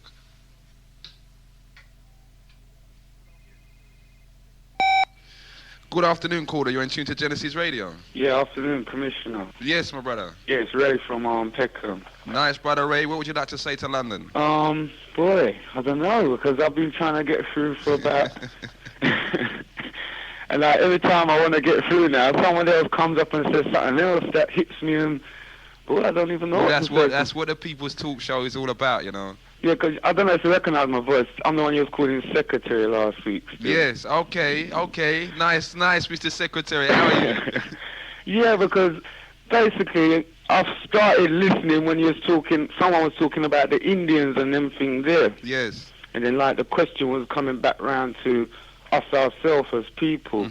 Now, I personally, I don't know who else would agree or probably there's enough that would disagree, but I personally believe the main thing that hold us back as a unit is the fact that too many of us are still running down the things that were created for us to run down, specifically to hold us back. So basically what I'm trying to say is the two main things as far as I'm concerned is vanity and material things. We're still running down the toys. Yeah, because for instance, when I took a look around at the meetings that we've been going to, I personally couldn't recognize none of them things within the room. Okay. So basically the point I'm getting at is the people that want to wear the Moschino, this and Versace, that, and drive the flashy car, is them type of people you're not seeing at the meeting. They're not coming out. No, but in fairness, we need them. There's them type of people that need to be there, because the way I look at it, the ones that are there already don't know the score. Yep, that's right. So we ain't going to get nowhere unless we can get the ones that don't know the score to know the score. And the thing is, the ones that don't know the score, the ones that's in the mosque and all of them, the amount of... They're creating one of the problems in our community, because the amount of money that they're spending on these designer garments that's going out of our community is a joke. I mean, I've even heard, like, you know, Beanie Man's got that tune #1 where he's basically dissing down Moschino and Versace because of the mentality and the dealings of the people who make the clothes. That's right. Well, I've even heard people that wear it saying, "Oh, yeah, that custom because you see my garment work this and blah blah blah." So basically, they're trying to undermine you for undermining them. You understand? That's so, right. To me, even though the best thing to do would be to say leave these people behind and let them rot in their own mentality or whatever. Because I'm all for everybody as a unit. I don't really want to leave them behind. That's right. You get what I'm saying? Can we afford to leave them behind? I don't think so, because I think they outweigh the people with our sort of mentality by, I'd say, we're only about 30%, I'd say, personally. For real? If you was looking at it as a whole, well, we don't want to use that word beginning with a B, Nubian. If you was looking at it as a Nubian thing then, I'd say the people with the mentality like the people that phone your show is only about 30% of us. If that, my brother. If that. But, you know, at the end of the day, still, I'm going to repeat it again, Ray. See, I said it to a caller before. It's like there's a vibes in the atmosphere. See, there's a positive vibes. I can feel it. Yeah, I can feel it. I know you can feel it. You know what I mean? And as you said, anyone that was at the meeting, they can feel it. But it's, you know, now to enhance that positive vibes, that power behind it, and to push it in the right direction, which is the other 75% of the community. Yeah. And if we can do that, then we're halfway there. Because I find, like I've been telling you already, I try to pass on what I hear and try and get people to tune in. Yeah. And the ones that don't even want to listen to you is the ones that would have a big chain on or got a pretty car park outside. That's right. And, That's right. And the female them, well, you see now, that's again, this is another reason why Genesis now has got to come out on the street. Yeah. The people don't want to turn the dial and listen and hear what's being said, not because they know that it's wrong, but because they know it's correct. Okay, you don't want to hear it on the dial. Well, then it's up to us now. The onus is on us to come out on the street, to go where these people are, and to talk it to them again and make them hear it. Because we as black people, or New Orleans, should I say, we sometimes we've got too much pride for our own good. Yeah. And sometimes it gets to a stage where it ain't even pride no more. It crosses into the line of ego. Because to me, there's a thin line between pride and ego. That's right. Still. And then there's a thin line between ego and stupidity. Exactly. Because, for instance, a lot of people will have the argument why they wear their designer brand is for pride. But to me, wearing clean and decent clothes is pride. That's right. So that means they've overstepped and they're now into the ego zone. For real. And they got to have someone else's name on their chest. Exactly. Well, again, brethren, there's another theory, you know, that because we was denied so much things for so long, we're just tripping now. Well, on back on that note, that's why me personally, I don't wear gold. Okay. Because I don't know Nubian people, African people didn't even have a price on gold till Europeans come along. That's right. So I think to myself, why should I run to a jewelry shop and buy back this thing for X amount of money when it ain't even really got? It's only because the system we're in why it's even valued. Why they valued it that highly. So they thief it from me and they want to sell it back to me.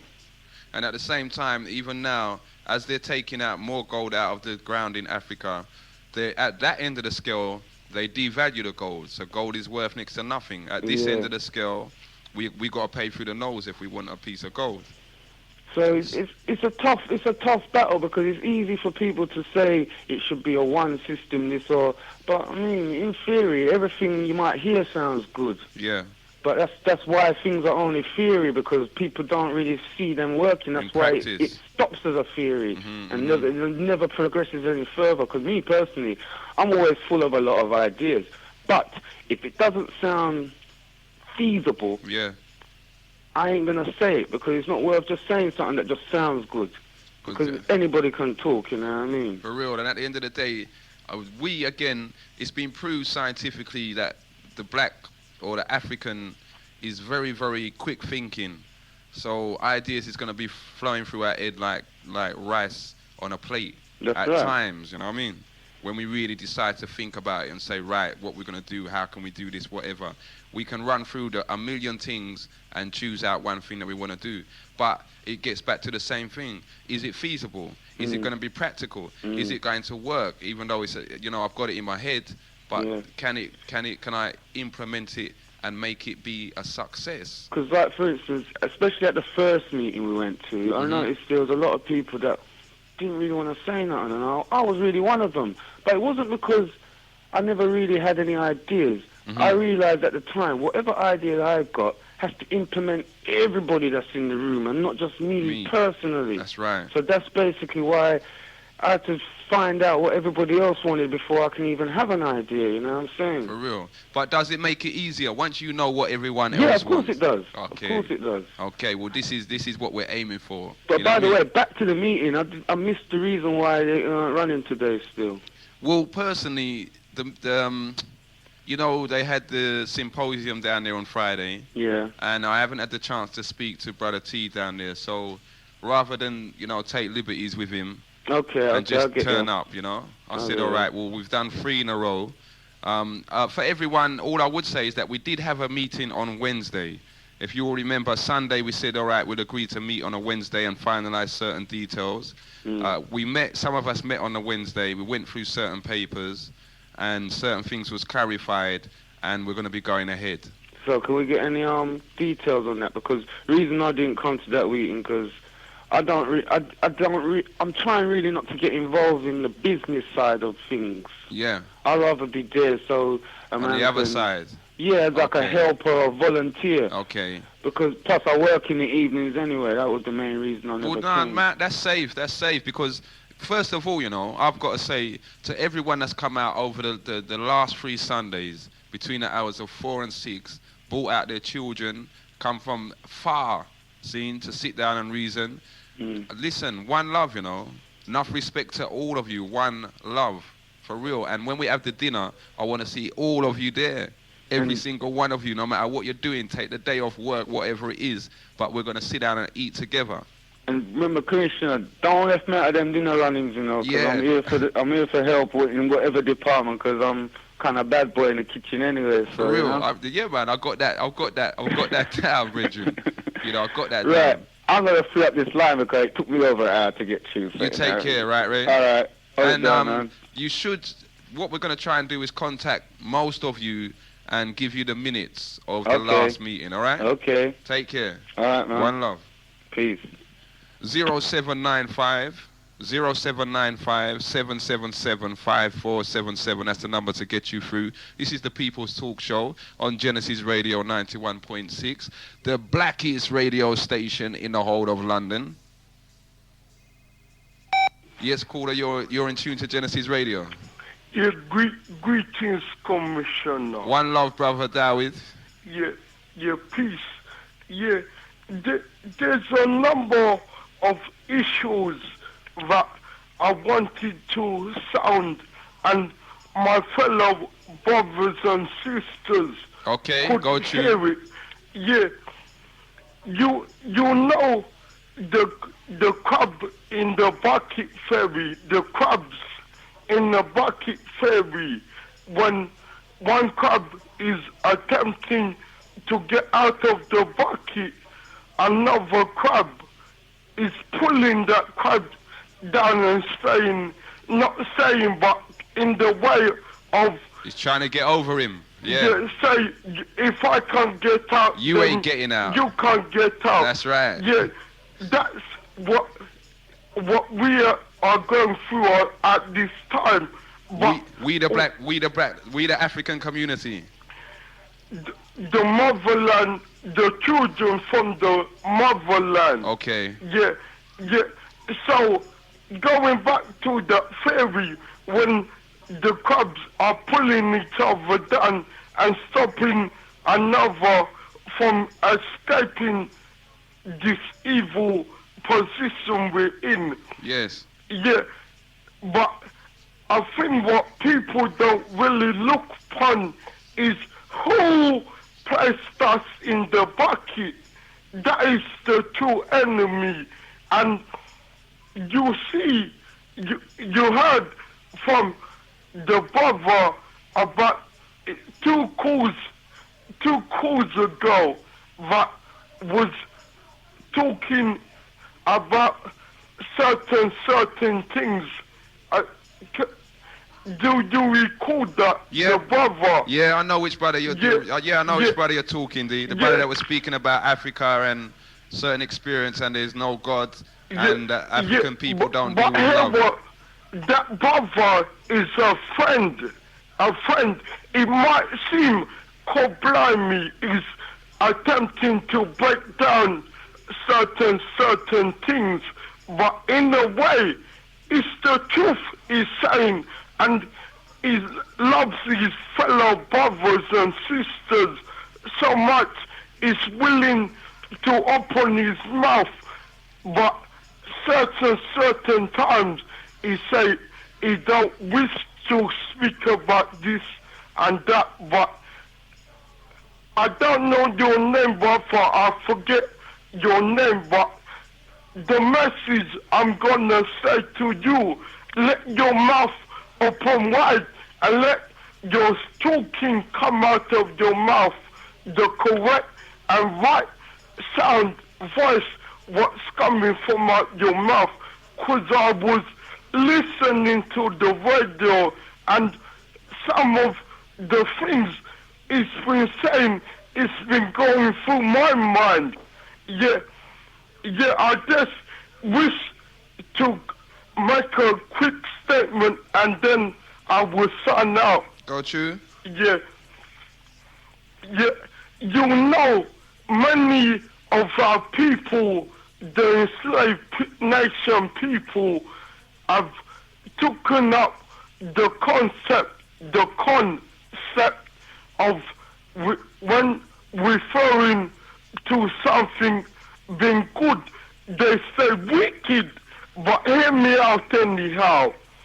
Me, ex-boxer, King David's soul is not wicked, nor bad, nor evil, and is not acting in a negative, wild style. In fact, me, King David, is organizing me body and soul to be good and versatile. And you just, I promise one more thing I want to mention, because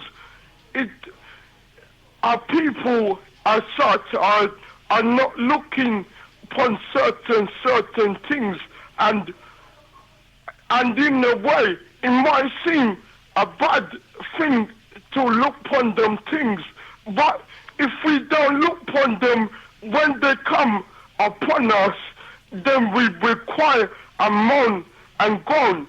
So hear me out anyway. You know, the computer, they call it the computer millennium bug, but you know the millennium is, I think it's the Roman term of 1,000 years. Okay. Yeah, and we're coming into the second millennium, 2,000 years, reign of our brain, our thinking.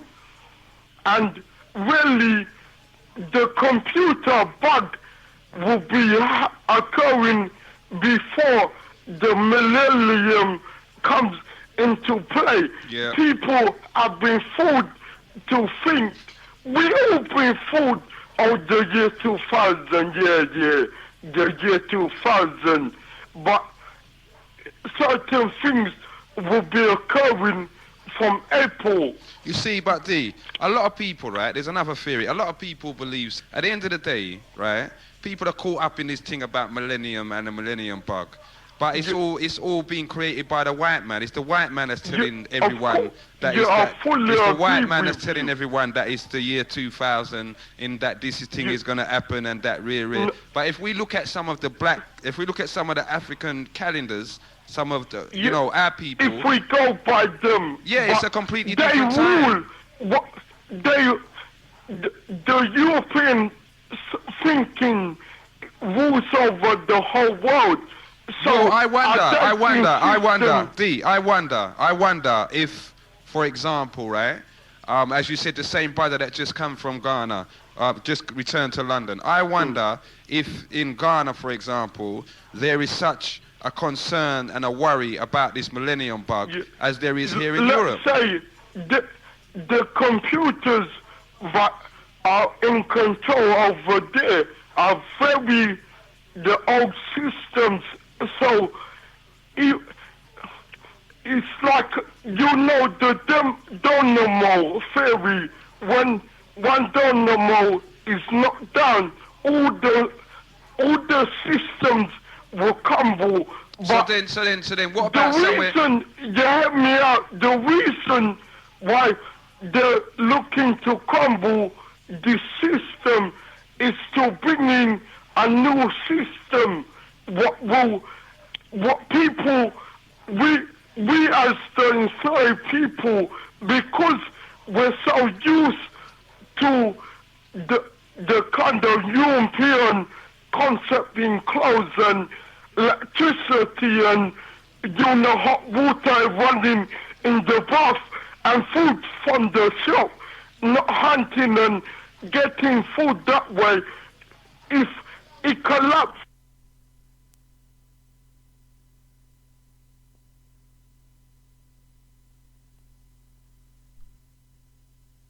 the drinks, the whatever, and the women and the children just come and put up your feet and watch man prepare good food. Good afternoon, caller. You're in tune to Genesis Radio.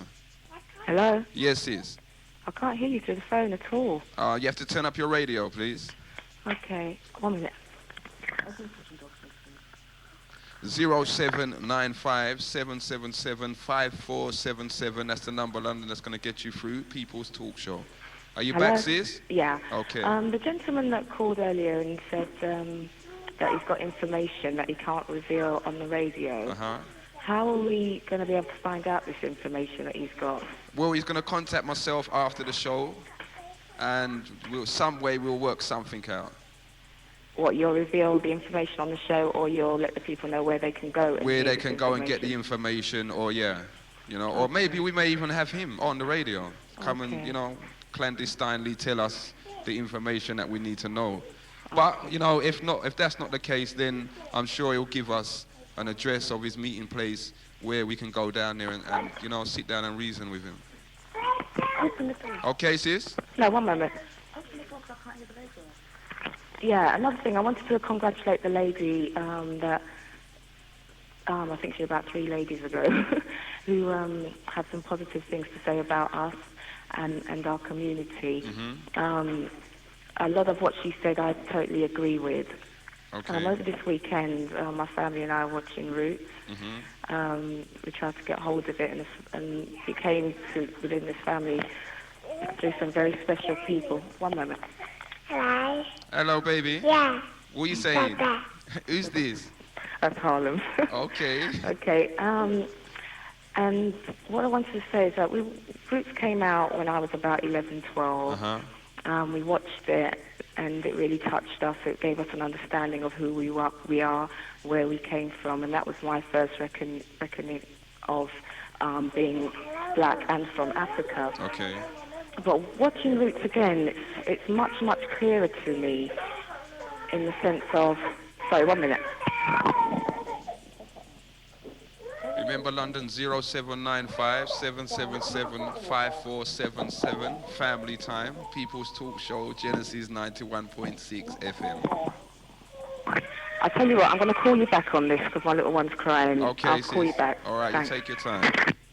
Again, yep. My sister was just about to tell us about Roots. I remember the first time I watched Roots, one thing I realized with that is that the producers, the TV companies, they put on Roots to try and put us in our place, but it backfired. They didn't expect that.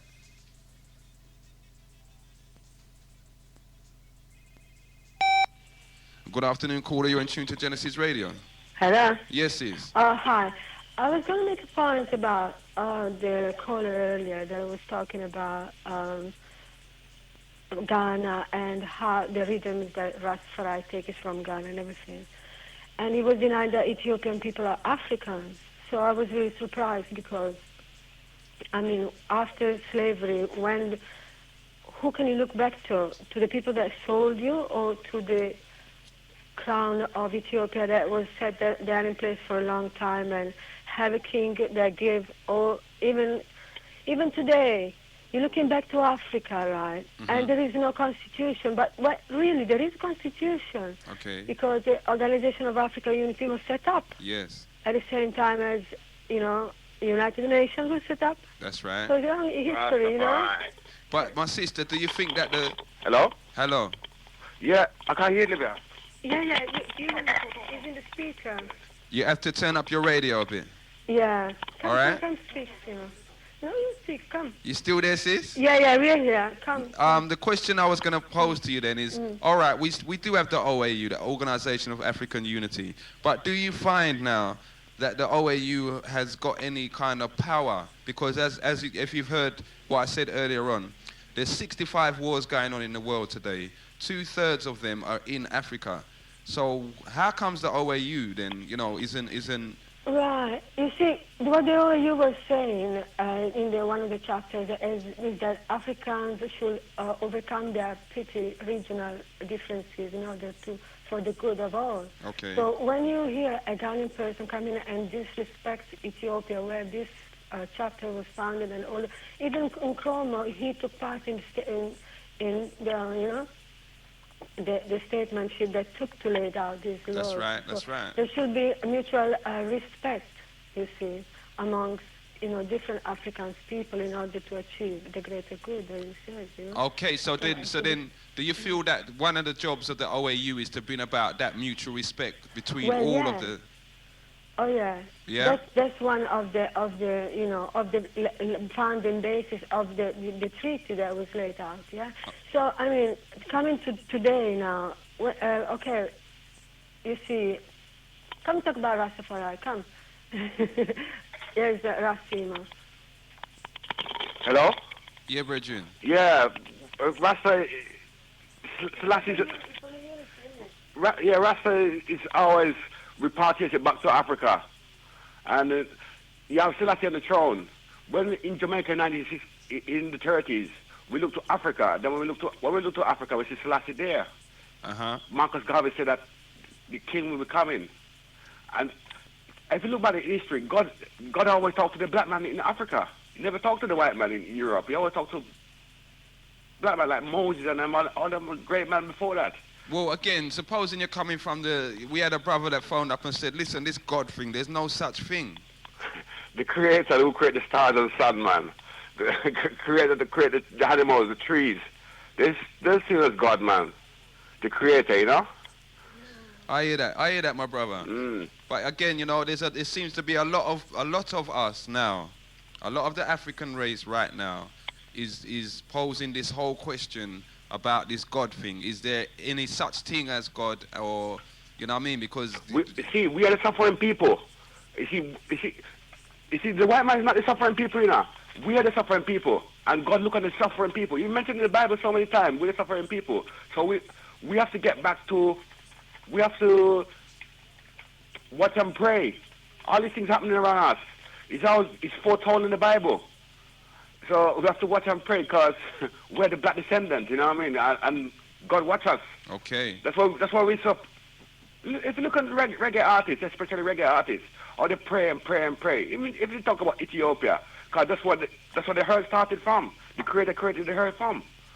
So if you look there, if you look at the rest of the artists, Burning Spear, Bob Marley, everybody there, even the new artists, Sizzla and Boosie Banton, they're even praying, locked up and beat up and everything, you know. Yeah, so for them that know, they just got to keep doing what they're doing. You have to keep doing what we're doing, pray and watch and help each other, and don't kill each other, don't kill black people, don't kill each other. Just unite, no matter what religion they are, what religion are, Muslim or anybody, you know. Yeah. But we have to get together. Have the unity. That's it. Okay, my brother. All right. The whole of London heard that. Rastafari. One love. All right. You would have hearing it there, a cry for unity in the community, seeing something that Genesis is just proud of letting you all know that we just keep it up and try and keep it up. See, it's been hard, but it seems like we're getting there.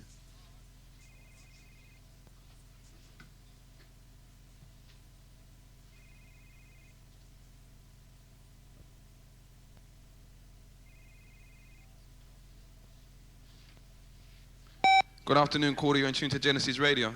Yeah, greetings again. Yes, my brother. Yeah, meeting David. In case certain people don't know who's calling. Yeah, last week Sunday, I was tuned into your kind of show to tell people what's occurring and everything. And you had the editor of the New Nation, or what's it called, The Nation or something? Yeah. Yeah. Can you tell me what the paper's called again? The Nation. It's called The New Nation, which I'm sure you know, man. We've only got two black papers, The Voice and The New Nation. Yeah. But how comes I was gonna phone him, but because the phone line wasn't functioning and I couldn't ask my question direct, I said I wait to when he's working on phone too. Okay. But the question, next time you see him, I'll ask him this. Yeah. Yeah, I brought it up before, but I will bring it up again. You know, when in Trafalgar Square, there was a big congregation of people that are related to the evil trade of slavery. Yeah, and it was a good congregation, and the only thing this new nation what is meant to represent us as a whole. Yeah, the image, the photo that they done was of a few I remember. people, I remember. a few enslaved people looking down on the ground. That's right. And Nelson's column towering over the people. That's right. That imagery was an evil image. And how comes you didn't question him about that score?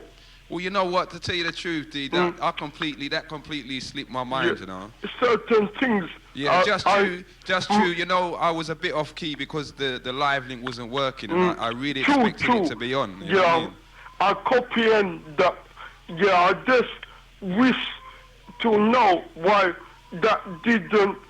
That issue is to me anyway. I don't know about other people or other souls, but to me, my soul was saying that is a powerful issue what needs for real to be addressed. That's right. Yeah, well, I'll tell you what, you know.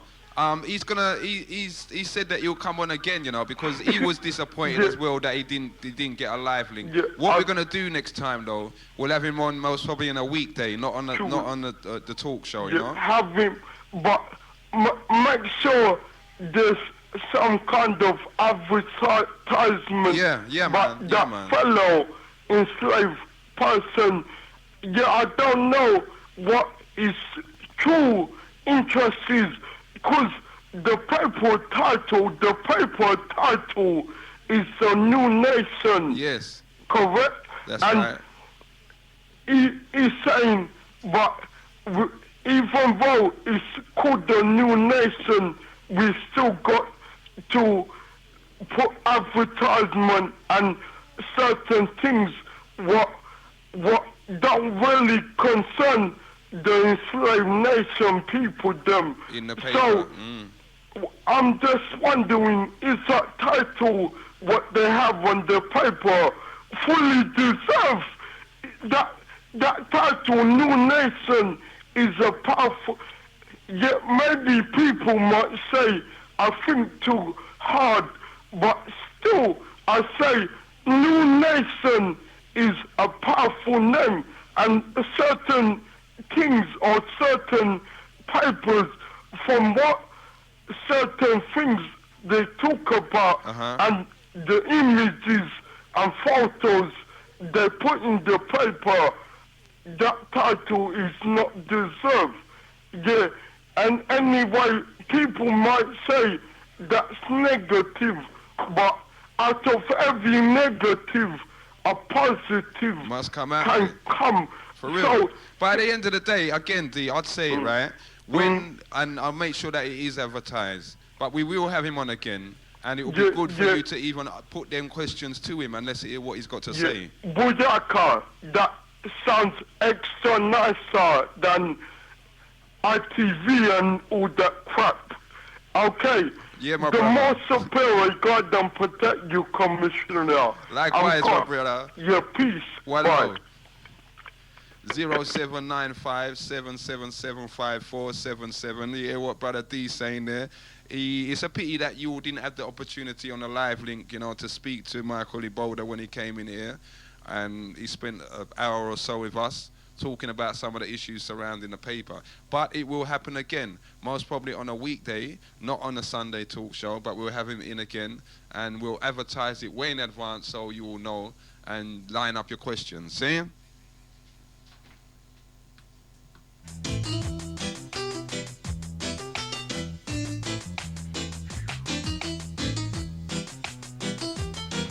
And before we take the next call, just button in on Commissioner on the People's Talk Show.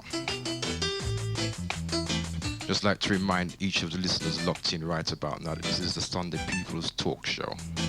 It's your opportunity to raise points, to face issues, to enlighten all of us locked in across the capital.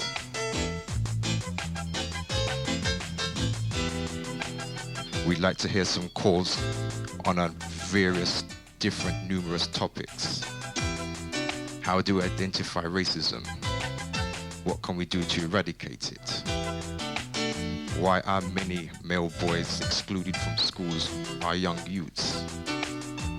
You know, we heard some callers earlier on today talking about the Indians, the Asians, what they're doing, how they're doing it. Why is it that when we have the chance to make changes, we don't attend meetings, we don't show ourselves our schooling? Why do many parents do not turn up for the meetings? 0795 5477. Less than an hour to go. We're going to keep the calls short and sweet.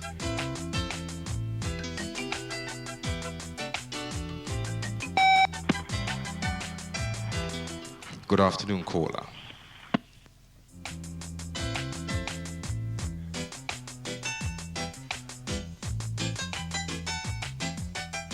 Once again, 0795 5477. I'll hand you back to Commissioner. And one thing we like to stress, when he's in there on his own and the talk show is in progress, we like to keep it on one line so the show can flow.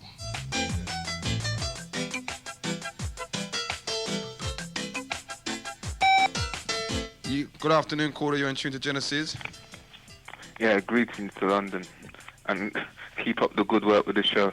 Okay, my brother. Yeah. What I wanted to say, and no one has said it so far, is that before we can even think of going forward, to me the most fundamental thing is that we as men have got to start being men. For real. I don't know of any successful nation in history that was successful without the men respecting the women, being fathers for the children, and being there for the family. Okay. And in our society, in our community, too many of us are negligent in our duties. Yet, some of us, though we're negligent in being men within our families, are at the forefront of so-called political movement, standing up and shouting this and shouting that. Yet we don't even know if our children, which we have all over the place, have food to eat. For real. So then how are we going to address that situation, though? How are we going to address that? I didn't catch that. Sorry? I didn't quite catch what you said. No, I said, how are we going to address that situation? Because obviously there's no one there that can really talk to us and solve the problem for us or find a solution for us. So how are we going to deal with this problem? First and foremost, each one of us as men have got to make sure that we attend to our own business. And that means we have to look at a new way of examining our relationships and taking on our responsibilities, because we can't be talking about defending the black race if we're not putting if we're relying on the state system to feed us and house our children. So we get back to that basic responsibility. So we get back to the same. We get back to the same problem that if we're not feeding ourselves, then we're in worries. In many ways, we are like children. And this is talking about adults, because we are dependent on the state to provide for us. And a brother before was talking about African people living in Egypt, yes, and saying that their foreparents built the pyramids and they can't even build a house. Mm-hmm. I see very little difference between the brothers and sisters in that land of Egypt and us over here. No, because we're de-skilled. The majority of us don't have a knowledge of our history. Mm-hmm. And the majority of us as males, we are the opposite to what the African people in Kemet, in ancient Egypt, said as manhood, because what we call the Sphinx, Haremket, yes, where he has the head of a man that's right, and the body of an animal, mm-hmm, and it showed that the man, when becomes a man, has control over the lower portions, has discipline, has responsibility, doesn't just give in to desire, doesn't give in to passion, mm-hmm, but does that which is right, and mm-hmm, that sets apart men from the others. And there are too many man, so the frame of a man, but the ideology and thought and action of a child, yes, in our community. And I say that, for me, I'm looking at that process of moving forward. And the brother said a few calls ago, and the sister said it even more clearly, we are the solution to our own problems. And I don't blame the Indians, the Asians for doing what they do, mm-hmm, because if someone, as a Malaysian man that I know, and he said it quite clearly, he can see me and like me, but if he sees an opportunity to make money because I am gullible and he'll make his irresponsible, money. then he will do it. That's right. It's not about going setting out to put me down or anything. That's right. He is looking at it as He's a trying to economic survive as business well. opportunity. Mm-hmm. Now, if we act in a way that doesn't command respect, why are we barling? And the brother said again, I live in southeast London, so I know quite a few youth who were affected by the murders of Roland Adams and Stephen Lawrence. Mm-hmm. However, as much as I grieve for Neville and Doreen Lawrence, what about when we are destroying ourselves? We make no fuss about it. And I've heard people say that we are a peaceable and defensible people. No, we're not. We're just people. Everyone has a capacity for good and bad. And we get involved in this romanticism, what I call cultural masturbation, where we try and dig ourselves up with things that simply aren't true. So you don't feel that there's a degree of truth to that? Because in one way, I'd say, if that's the case, how comes no black country, how comes no African country, how comes no black man has got the nuclear bomb? Everyone else has got it. The reason why we haven't developed a nuclear weapon is because up until the 1960s, we didn't even have titular, just in name only, any form of independence. And from when we didn't have that, we don't have economic base to start developing that. What really grieved me is what happened in Rwanda. And the main river that's going through Rwanda to neighboring countries was flowing with blood. Mm-hmm. And for days, the stench as bloated bodies went going up. Mm-hmm. We weren't using automatic weapons in the main. Mm-hmm. It was hand to hand. We were using machetes. Barbarism. Mm-hmm. And don't anyone say, well, it's the white man, because the white man supplied the weapon. Yeah, someone can give me a gun, mm-hmm. and if I don't shoot the man who gave me the gun, but shoot my brother, it's not the man who gave me the gun who needs sorting out, it's me. Mm-hmm. I don't expect any better from any Caucasian, whether European or Asian. I expect them to be who they are. So when they do a wrong to us, we should say, well, what do we expect? It's about what are we going to do? And I say the most revolutionary thing that we as men can do, the first thing, is to check ourselves and to raise confident, knowledgeable families. We have to start respecting our women, because unless we respect the women, we're always going to be doomed. And what I see around me time and time again, and I think if you're honest, you see it, is that we don't respect our women. We don't respect our women. We cannot go forward because we're breaking the family. And if you can't hold together a family, you can't hold together a community. You can't hold together a community. You can't even think of nationhood. So we have to start at the beginning. And also we have to start to learn and have a discipline. You mentioned it about, we've got this hating informer mentality. You can't hate you can't hate the person who wants to stand up for their family. If someone's going to destroy my family, I must use what is there to protect my family. And if someone's going to put crack, if someone's going to put heroin, whatever it is into my community, or someone's going to put the guns in there, and the guns are to shoot another brother, not to... Because I don't believe in stop the violence, I believe in redirect the violence, because there's always going to be violence. Yes. What sets us apart from other people is that we are specialists in directing it at ourselves. And there are 2 reasons, I'd say, for that, primarily 3 reasons. 1, we speak the language of the people who oppressed us. If you can name me a successful nation, a successful people that speaks the language, someone else's language, then you're informing me. If you can tell me a successful people, a successful nation that worships the Creator in someone else's image, then tell me. And the third reason why we are where we are is that we don't have the confidence that Marcus Garvey spoke of when he said, "Up, ye mighty race, you can accomplish what you will." We do not have the self-belief. If we don't believe in ourselves to collectively, to actually be able to change our situation, transform it from bad to good, then anything we do will be half-hearted. That's right. Hence, when we find it difficult to organise a meeting, and so that it starts on time, it's probably staffed, that everyone knows the timings and everything. If we find it difficult to do that, how can we talk about opening a school? How can we talk about having transatlantic trade when we can't get to a meeting on time? So we need to have that collective confidence, and that confidence comes through knowledge. When I think back to, I marvel at Kemet, and I say that they were so advanced, not just technologically, but in terms of the spirituality, higher reasoning, because we today, and that covers all Western scientists, still do not know how they built the pyramids. We're baffled.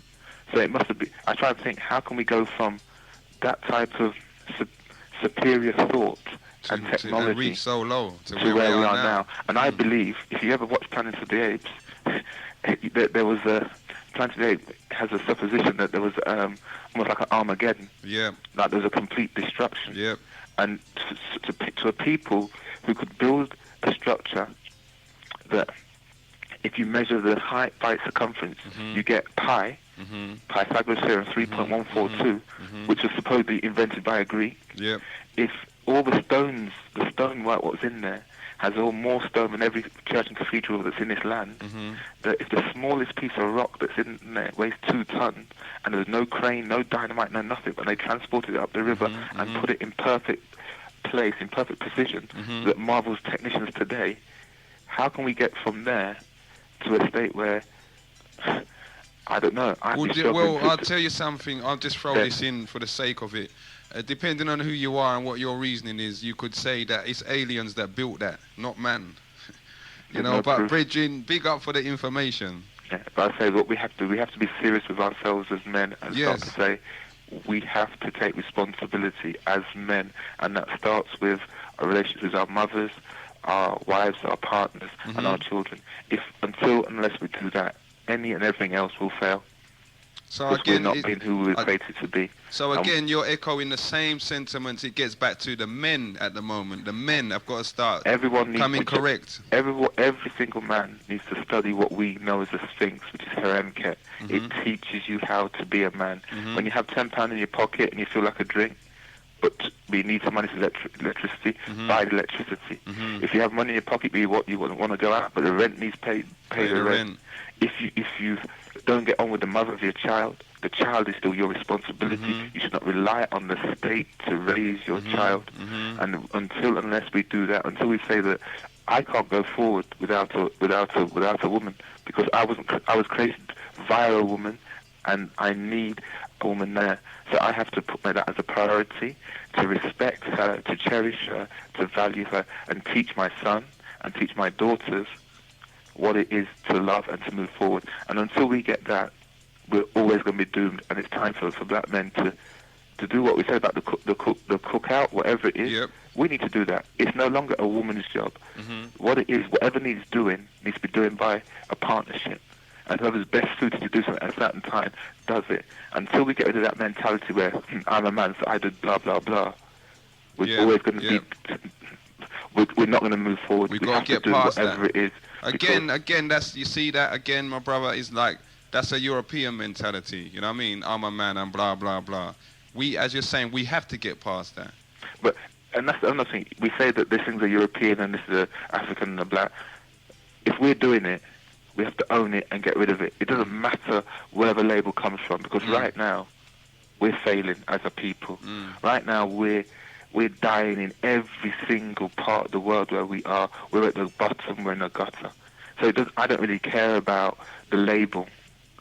Well, I think. Yeah. At the same time, it has to be identified, my brethren, because everywhere where we are dying as a race, everywhere on the earth where we're dying, okay, it's because of how we're being governed, or the kind of governorship that we accept, the kind of rule that we accept, the kind of politics that's there, and that is the most of where we are governed is influenced by the European way of thinking. But again, yes. And the sister said it. I'm not saying I'll never say that Europeans, Asians, or Caucasians, as I call them, that have a part to play in where we are. However, if you look at it in Kemet, you said that we had a perfect civilization. We're only human, so it's never perfect. What we did, we became complacent. We allowed others in, and if you look at what our rulers did, our rulers started marrying these other people in, and we started this miscegenation and letting them in.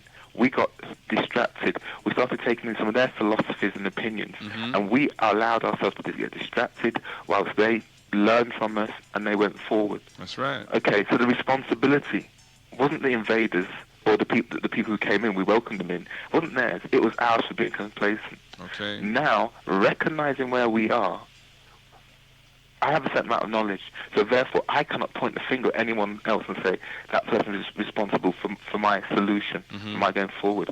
They may have played a big part in putting me where I am. I could say my father gave me such a bad example of being a man. But I'm in my 30s. I can't blame my father now. Oh, that's right. I have responsibility towards my children. I can't blame slavery with the knowledge that I have now. I have knowledge enough to make a difference. I make a difference, and the next man can learn from it. Each one teach one. We have to take personal and then collective responsibility.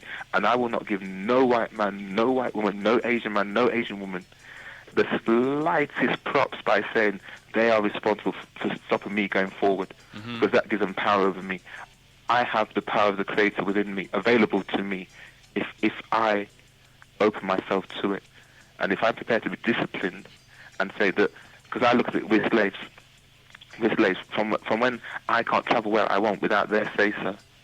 I can't earn what I want. I can't be free. Yeah. And to me, there's only one responsibility, one duty of a slave, and that's freedom. And anything and everything else that doesn't lead to freedom will continue the enslavement. And until and unless we develop that mentality, like the Vietnamese, so they would rather die than have the Americans rule over them. That's right. Until we have that mentality and are that focused, we'll continue to wonder what we do. Because when life is all they can take from you, your last breath, then it makes you dangerous. Then it makes sense because you will stop at nothing. At the moment, we have it too comfortable because, as you said, we can get the Versace, the Moschino, the video, the club, and everything. And once we can do that, we'll get distracted. And Haremket will let the lower portions of our body rule and not have the heart and the head of a man. Thank you for this opportunity to talk. One love, my brother.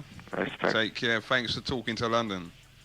Okay, you want to hearing it loud and clear, Scene. Again, this is the People's Talk Show. It's your time. Whatever you want to say to London, you give us a call, and it will be said. 0795 777 5477. I also had a call off air from one of my brethren, and he said, boy, Commissioner, there's something that people need to know. These pharmacists and them, these Indian pharmacists, they're buying up the drugs, the medicine and that's out of date, and they're shipping it out to Africa and selling it to the African states, and we need to know these things. Good afternoon, caller. You're in tune to Genesis Radio. Yeah, greetings again. Yes, Brother T. Yeah. In a way, you know my circumstances, but I bet there's many people out there that don't know my circumstances about being so near to death at one stage. Yeah. Not Genesis listeners. I can assure you. No way. You would say there isn't an odd person here and there that don't copy in that the person now speaking, me, King David, did get shot in the left side of my head, what took up my left thigh and left shotgun pellets embedded in my brain. And it's a miracle that I'm alive and able to speak today and try and use my brain further than just believing. Or that's why I do not follow no religion. At one stage I would have been a person that was in the Pentecostal religion, but now from attempting to learn the truth and not call the more superior a God or him, and certain things have become clear to me. But you know, often you are saying now, you say to me, I don't know if others are telling you this, but don't allow me to speak in the poetry way. You know, the poetry that organizes the words what I may be trying to make other people fully copying what I'm saying, but I can't do that without the rhyming skill that we used to have in 18 days. I'll tell you what though, the truth, the last 20 minutes of the show, scene. No more poetry. What we're going to have to do is line up an evening where you can come and just reel off some of your best poetry to the whole of London. Seen? But true, you know, just to be fair to everyone else that's been waiting for the last 3 weeks to get through to the talk show. You know what I mean, Bridget? You're fully copying, but still, I wanted to give out a dedication to all the mothers.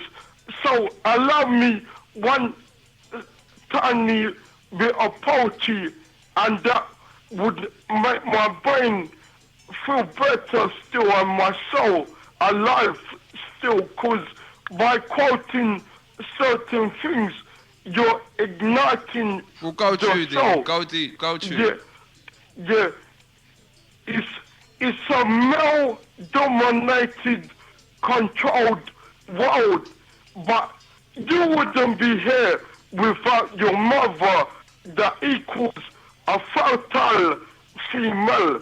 And at that, I'm gone. But I'm still there, but I'm gone off the airwaves. One love, Bridget. Peace. Take care. Okay, last 20 minutes of the show or so, thereabouts. We've got our own Senator B coming in after us. And you know our Senator loves to drop it. On the 0795 777 5477. That's the number that's going to get you through. Good afternoon, caller. You're in through to Genesis Radio. Hello, Commissioner. Yes, sis. Jaky. How are you, sis? All right. Just turn the radio down. Yeah, I'm just like to bring to attention, well, you know, Ian Wright, he had a show on Friday night, and I'd just like to big up Lorraine Hill, right, for her appearance and how she put herself over. And all I have to say is, like, big up to Lorraine Hill, right, and congratulations to the natural black beauty, right, and her self-appearance was just dynamic as far as I'm concerned. And black women need to take a peg out of her book, right, and start free up that weave on and free up that perm, dash away all them false nails and just go back to their natural self, right, you know? Okay. That's all I have to say. And as far as I'm concerned, the black man needs to leave his hair and let it grow naturally, right? Let his afro grow, right? So we have our own own image, right, and stop following all this label. I think really we have to done away with all this vanity, right, and we have to start wearing our African clothes, right, and putting our money into our African community, and that's where all this vanity and this airs and graces. And just deal with our own. Yeah. Okay, you know, my sister. and just be there for each other, you know. All right. Because these Chinese people are getting all that money in the nail parlors and everything, right? You know, and all the money is going. 1 minute, Sienna. Oh, come a minute. Yeah. All our money is really going. I know really the black people are benefiting from the haircuts, but then again, you know, we have to put our money into the black community to build up our children, because every week the black man is going every week or every other week cutting his hair at £5 or £10, well, not even £5. £5 children's haircut, £10, £20 for a haircut. That money could be going into the community, you know. That's and right. all the money that they're spending on, raving, champagne, that they should reach to the meeting and dedicate their money to the black community. We have to start building up ourselves, man, because we're just wasting time. You know, and all this millennium bug is happening. We're just sitting down on it. We're not taking it seriously. I mean, people don't realise how it's going to hit us. Although you say, don't really worry about it. We have to worry about it, because we have to start putting aside. When we go out shopping every week, we're supposed to be buying extra provisions like pasta, rice, a few even tin stuff, you know, even bottled water and that, because we don't know. It's going to hit us big time. When these computers go down, people who's relying on Social Security for their benefit ain't going to get any money. They ain't going to have anything. We saw the disaster the other day with what's it called, that country that had the disaster. Look how the people are rioting because they haven't got anything. Chile, yeah. You know, I fell asleep. When I woke up, I woke to sort of the chaos, and I could just picture the same vision when that hits over here. But we're always sitting down and waiting for the worst to happen. I mean, we should start by buying our candles, you know. Stocking up from now. Yeah. Candles, matches. We have to go and look. When it hits us, there ain't going to be no electric, no gas, and water's going to be scarce and all those things. Therefore, we have to look for a different way to cook. Like, we have to go and get a campfire with a calagas, so we can. So we have to start getting together as a community. I mean, I went to a meeting about 3 or 4 weeks ago. Is it? I can't pronounce it. They had a meeting. They were telling us about things, and they said the way forward, we can't go and do it individually. We have to do it jointly as a community. Yes. And this is where I say Genesis can come in, because we need to be doing a list, like for the people who are what's it called? Got the words, who are at risk, you know, like the elderly, the disabled, people who have children who ain't going to be able to get out, so we can end up like monitoring and seeing that they're okay, and like cooking one pot, right, that we all, it'll bring us together, because like sometimes disasters bring people together, you know. That's right. We need to try and start organise working something ourselves. from now. Because we don't even realise the banks are going to go down. Look at in Russia now. People think that their money's secure. Their money's not secure. Because when are we going to realise that this country's going to fall flat on its face? When it happens. And you know who's going to be the last to know? The black people, right? Because we believe in the system too much. Yeah. Anytime the white man tell us, when they tell us is when it's going to be too late, when there's not going to be no money in the bank. They're already taking... looking out for themselves now, and we're not doing it, you know. Right. So we have to start building up ourselves, and even little money we got as a black community, we need to put it together and try and think of a way that we can come on top together and organise ourselves. Because it's not money that's going to do anything in time. It's going to be, resources. And if you don't work together, you can have all the money in the world, you know. If you don't work together, it's not going to be, you can't buy nothing. Yeah, it's not going to happen. You know? So we have to really try and start doing that, you know. And I noticed on GMTV all this week and last week and all these holiday programs, it's pure Egypt and Africa and Ghana they're promoting. They're not into the Caribbean anymore, right? Because the people to go Africa. Yeah. For the year 2000, is pure white people going to reach out there, and we black people are sitting down, like we've got all the time on our hands, you know? Well, Let's just start. For real. We've got to get our act together. And boy, I know Jaky, the whole of London heard what you just said there, and everything's correct, you know. We've got to get our act together and just deal with it. And we keep saying it time and time again. Every month, you've got these Europeans going out to Africa in their droves, in their hundreds, and we don't realise what's going on. See? But all that money we paid buying, spending all this time weaving on our hair and, you know, perming our hair, which is no good for us, and nail parlour and barbers and all these champagnes, you know. You black men need to get yourself down the meeting and put those 20 and 50 pounds into your community, right? And your black women who's down there with all their airs and graces, start being African and deal with yourself and your children and your children's children. One love, my sis. Okay. Take care. You all are hearing it there loud and clear from Sister Jaky out in the London region, you know. start being African and take care of your children and your children's children. Last part of the show. Good afternoon, caller. You're in tune to Genesis Radio. Good afternoon, Commissioner. This is Charles here. Yes, how are you, brother Charles? I'm not too bad. Yourself? Safe? Okay, yeah. Well, I've been trying to get through, man, for a little while. Okay. I want to sort of like let the listeners know something to do with the Stephen Lawrence inquiry. Uh-huh. You know, we've been talking about the Asians, yeah? Yes. And these Asians that the Lawrences associate themselves with are racist people. They have no respect towards the black people. Okay. Right now. Now, is this from personal experience? Yes, I'm going to give you some facts about the inquiry now. I've been waiting for the report to go through. Okay. So no one can turn around and say, well, look at this black man trying to jeopardize certain things. Mm-hmm. Right? Now, okay. When the inquiry, the second part of it, to give submissions in. Yes. Right, we got together. We know the early part of the inquiry. We got together, called ourselves the People of the Public Gallery. Yeah, I remember. Right. Mm-hmm. We put through a petition because the inquiry was not really running the way it's supposed to run. That's right. Right, Mr. and Mrs. Lawrence sat down like poodles. You get me? Mm-hmm. When they were shouting down their legal team, Mm-hmm. they won't do nothing. We in the public gallery, we decided this thing is not running the right way, so we put a petition together. Mm-hmm. We submitted the petition. Right. When the petition was put through, everyone sort of like backed off and allowed the legal team to start asking proper questions. Okay. Right. Now, we put through our submissions for recommendations which we thought would help the community. Mm-hmm. The Asian people behind the Lawrences then went and objected to our submission. To the recommendations that you had made on behalf of the community? Yes. Okay. You know, the person who was behind it is the Indian man you see speaking for the Lawrence inquiry named Suresh Grover. Uh-huh. He got his Asian people to gang up and told them that they didn't want to have nothing to do with our submissions. The reason why they don't have to do our submissions, there are certain recommendations that we put down that in the event of a person dying in police custody Mm-hmm. or a racist murder, Mm-hmm.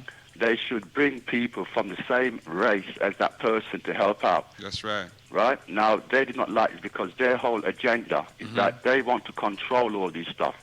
They don't want the black people to have any say in it. Okay. So they ganged up and they went through and they said to the inquiry people, they made a lot of noise about it. Now, there's a newsletter that they give out which shows you all the submissions that was put through and the recommendations that people have put through. Okay. When we look through it now, right, we found that our one was missing. It was not there. It was not there. Mm-hmm. Right, a second newsletter came out.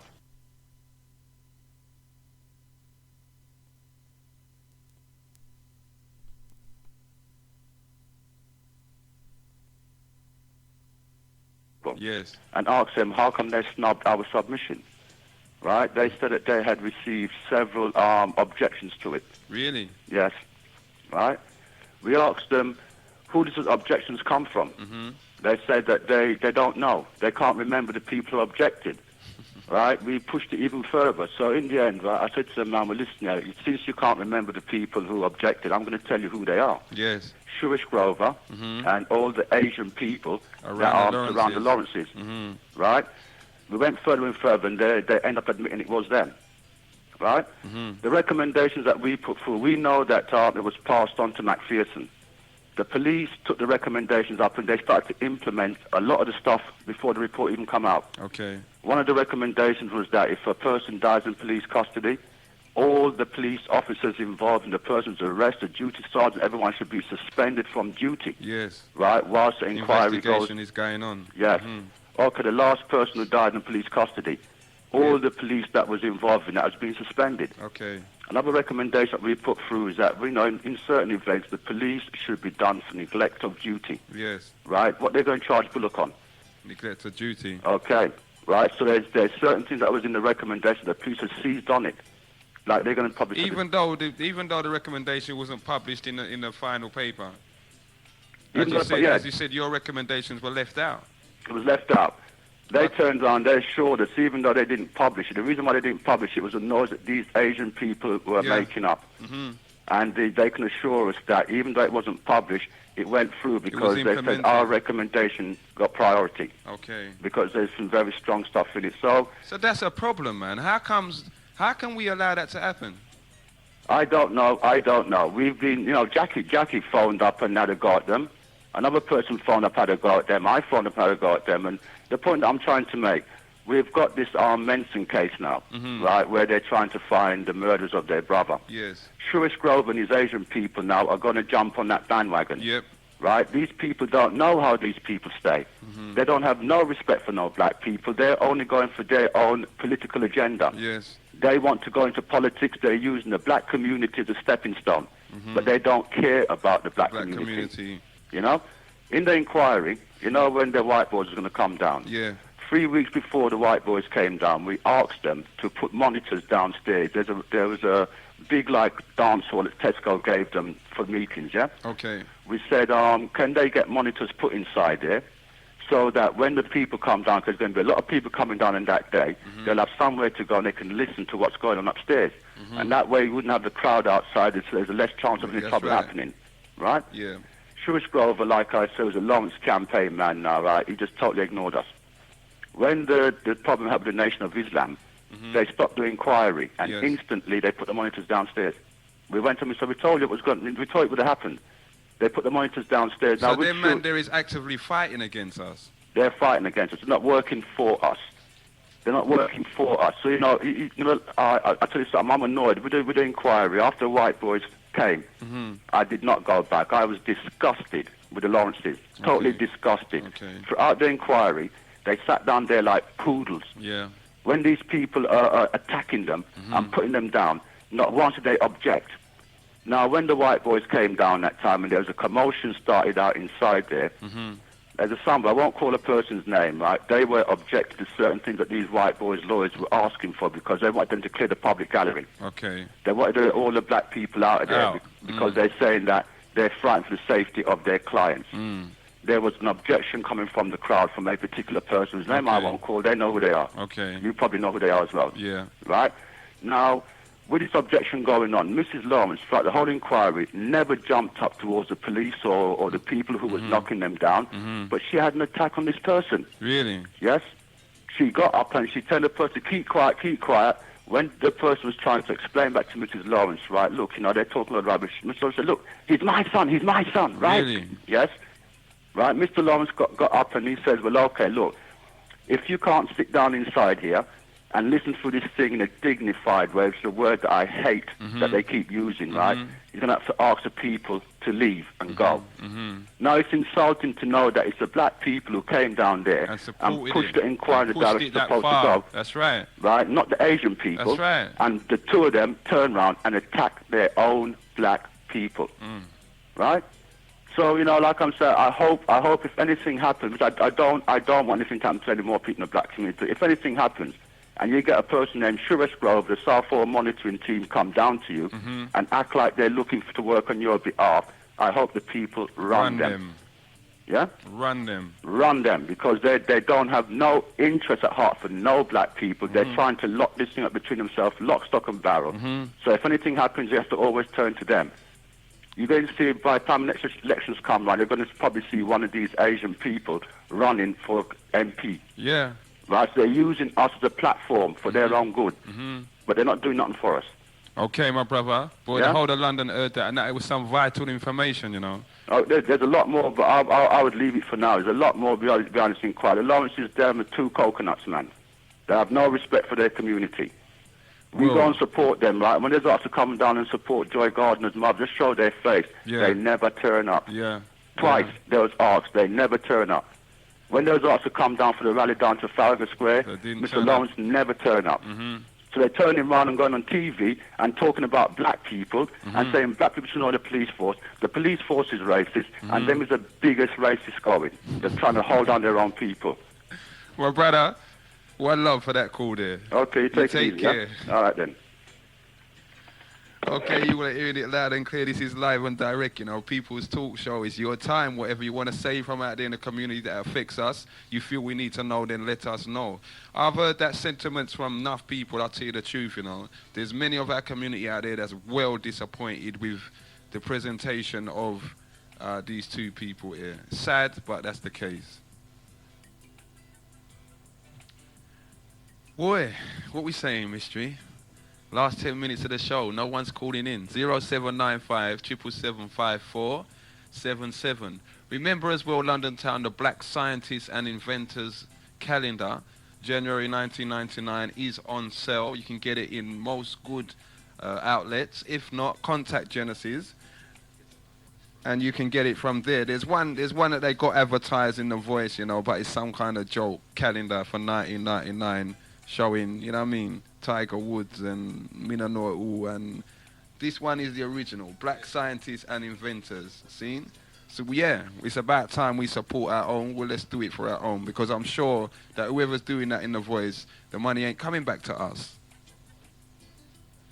So, remember that. If you can't see the calendar, it's the Black Scientists and Inventors. If it's not in your local bookshop, then, you know, contact Genesis, and I'm sure that we can get you in touch with the producers of the publication. And believe me, it's worthwhile, you know. It is a beautiful publication. It's not some little cheap piece of paper rubbish. A whole heap of effort and work and designing has gone into this. See?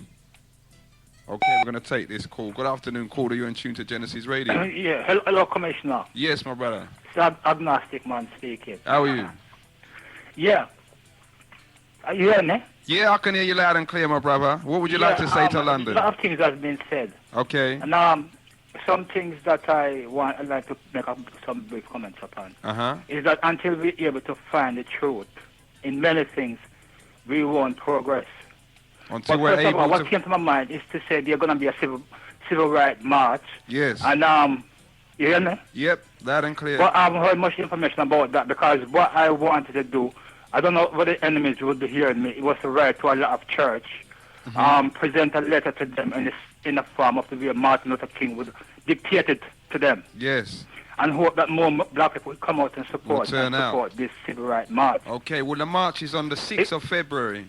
The 6th of February? Yeah, Saturday the 6th of February.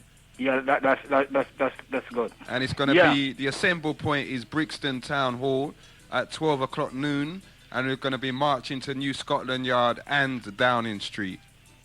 Yeah, I wish you could get that to the New Nation. It should have been gone in the paper from last week. Isn't it in there yet? You hear me? Yeah, I can hear you. Isn't it in there yet, but I have read the paper, but I haven't seen it. Okay, all right. Well, we'll see. We'll find out why it's not in there yet. See? Yeah, and because I say really, still I was a bit frustrated because I had a little bit of time and I want to start to present a letter in the form of Martin Luther King to a number of churches and just get them involved because too, they're supposed to be supporting. Really that's it's right. Only when all these people come out and support us that I feel that some of these beasts might even start to take us serious. Well, if part of us doesn't really come out, and some of us, you know, stay away, then it won't be effective. But when directly the enemy can see, even people are influenced by religious belief and them doctrine come out. Yes. Then I think it'll be stronger.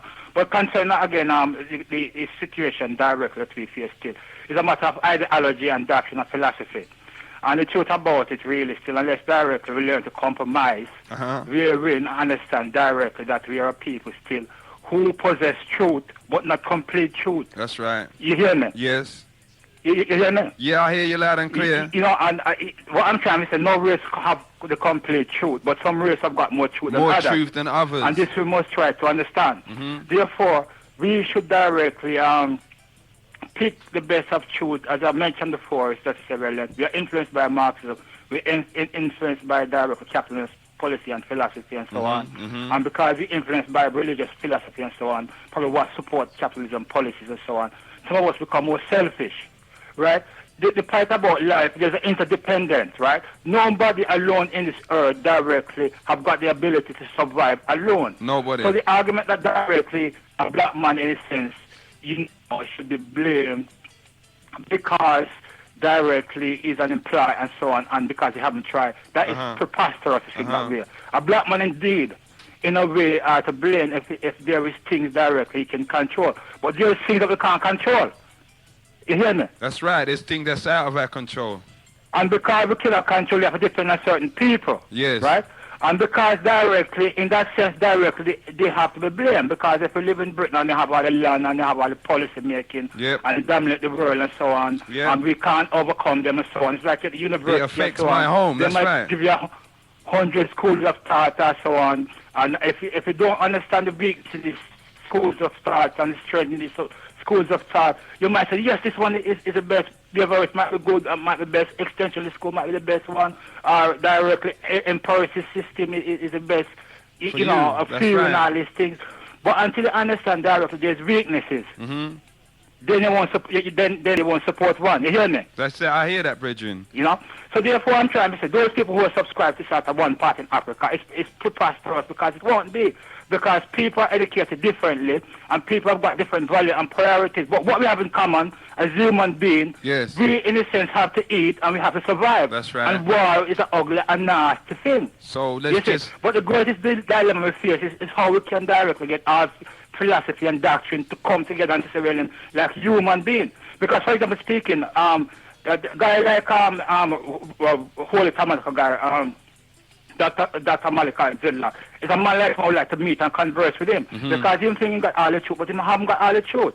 I'm not really attacking this brother because I'm trying to do something, but what I'm trying to say really still, when he come and say him have all the truth and have the right light and so on, he have not. Yes, you see, him have portion of the truth. So as rightly as even the Minister Farrakhan say that Rasta have a portion of the truth. No, he never said Rasta have the portion of the truth, but he said Rasta have some truth. That's right. So what I'm saying then, this set of people have got some truth, just like from the Holy Tabernacle. Like the Holy Tabernacle, some truth. It'd be nice still to be honest, really, I went on that they all would be able to come together and compromise. It would be nice. It would be nice, you know, and that because of this really still, and because of the filthy, nasty, evil white race who dominated us for the last 400 years, and many of us can't understand how evil this bastard is. We become confused because our philosophy and doctrine, what exists right now in Africa, throughout the whole world, they have got a part in it. Yep. You follow me? Yep. So we need to know these things to sort of compromise. And again, I would like to congratulate Sister Dion, who seems to have done well in the psychology, and I hope she might progress immensely and understand all the weakness of the school of thought, and at the same time able to tear apart Dr. Wilson's theory. Okay. Because I could tear her theory apart. Okay. You know, and I'm glad for Sister Dion, and she's a quite active sister and so on. And again, I want to agree again with Sister Pauline, who mentioned the tribalism. In part, she's quite right, but there's no one state will ever work in this world in Africa. Okay. None. Okay. You hear me? Yes, I hear that loud and clear. Anyway, brothers, time has been well spent, and I want to wish all my brothers and sisters right knowledge and truth and understanding, and hope we all make progress in unity and love, and we might support each other and directly see the necessary reason. And we might not only that, you know, we might not save right some fight, you know, because we experienced that before. We should just stop, but we should go on. We shouldn't say demonstration is weakness and nothing come out of it, but we should just come on because there's a lot of things can be achieved. But I won't get on this one because it will take too long. Okay, my brother. Yeah? You take care. Brother Commissioner. Keep it locked. I hope to hear from you and get the minutes, yeah? Yeah, you will, okay? Yeah, love, man, yeah? Remember, no meeting today, see? Yeah. Okay, take care. Love, man.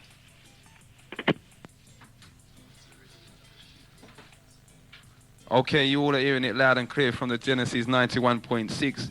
That's from some of the family members out there, seen, and they're just bringing us a world of information. We went through too many things today, seen, and I hope that you all have just picked up on a lot. What you didn't know, you know, and what you knew, you confirmed, seen. Now, as you've heard it said, there's only one senator being in the House, and he's here right about now. He's going to be taking it up any second. London, it's been a rough time, you know. It's been a rough time. It's been a rough week. Again, I've got to say big up for the last 3 Sundays for everyone that was down there. And, you know, we've been working out our brain and, you know, trying to get things together. We will be down there again next Sunday. So this Sunday you all have a rest, have a break. You know what I mean? Hug up the children and let them get a good night's sleep. And we'll be back on it again next Sunday between the same time. Seen? And as I said, minutes will be coming out to you. I've just been told that, yep, they're ready and they're going to be coming out. So look forward to that, and we'll keep in touch. You will keep it locked and just have a rough house time. After the Senator, who we got after you, Senator? We got, remember, how could you forget the Sunday gravy, man? We got the Sunday gravy with the Mr. Sharty between the hours of 4 and 6. Chris Fox is on the 6 till 8, 8 till 10. We got the Philip Level.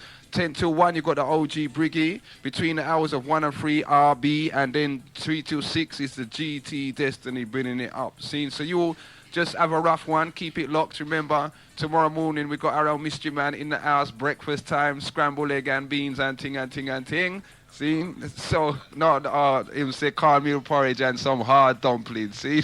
Forget the scrambled egg and beans. So...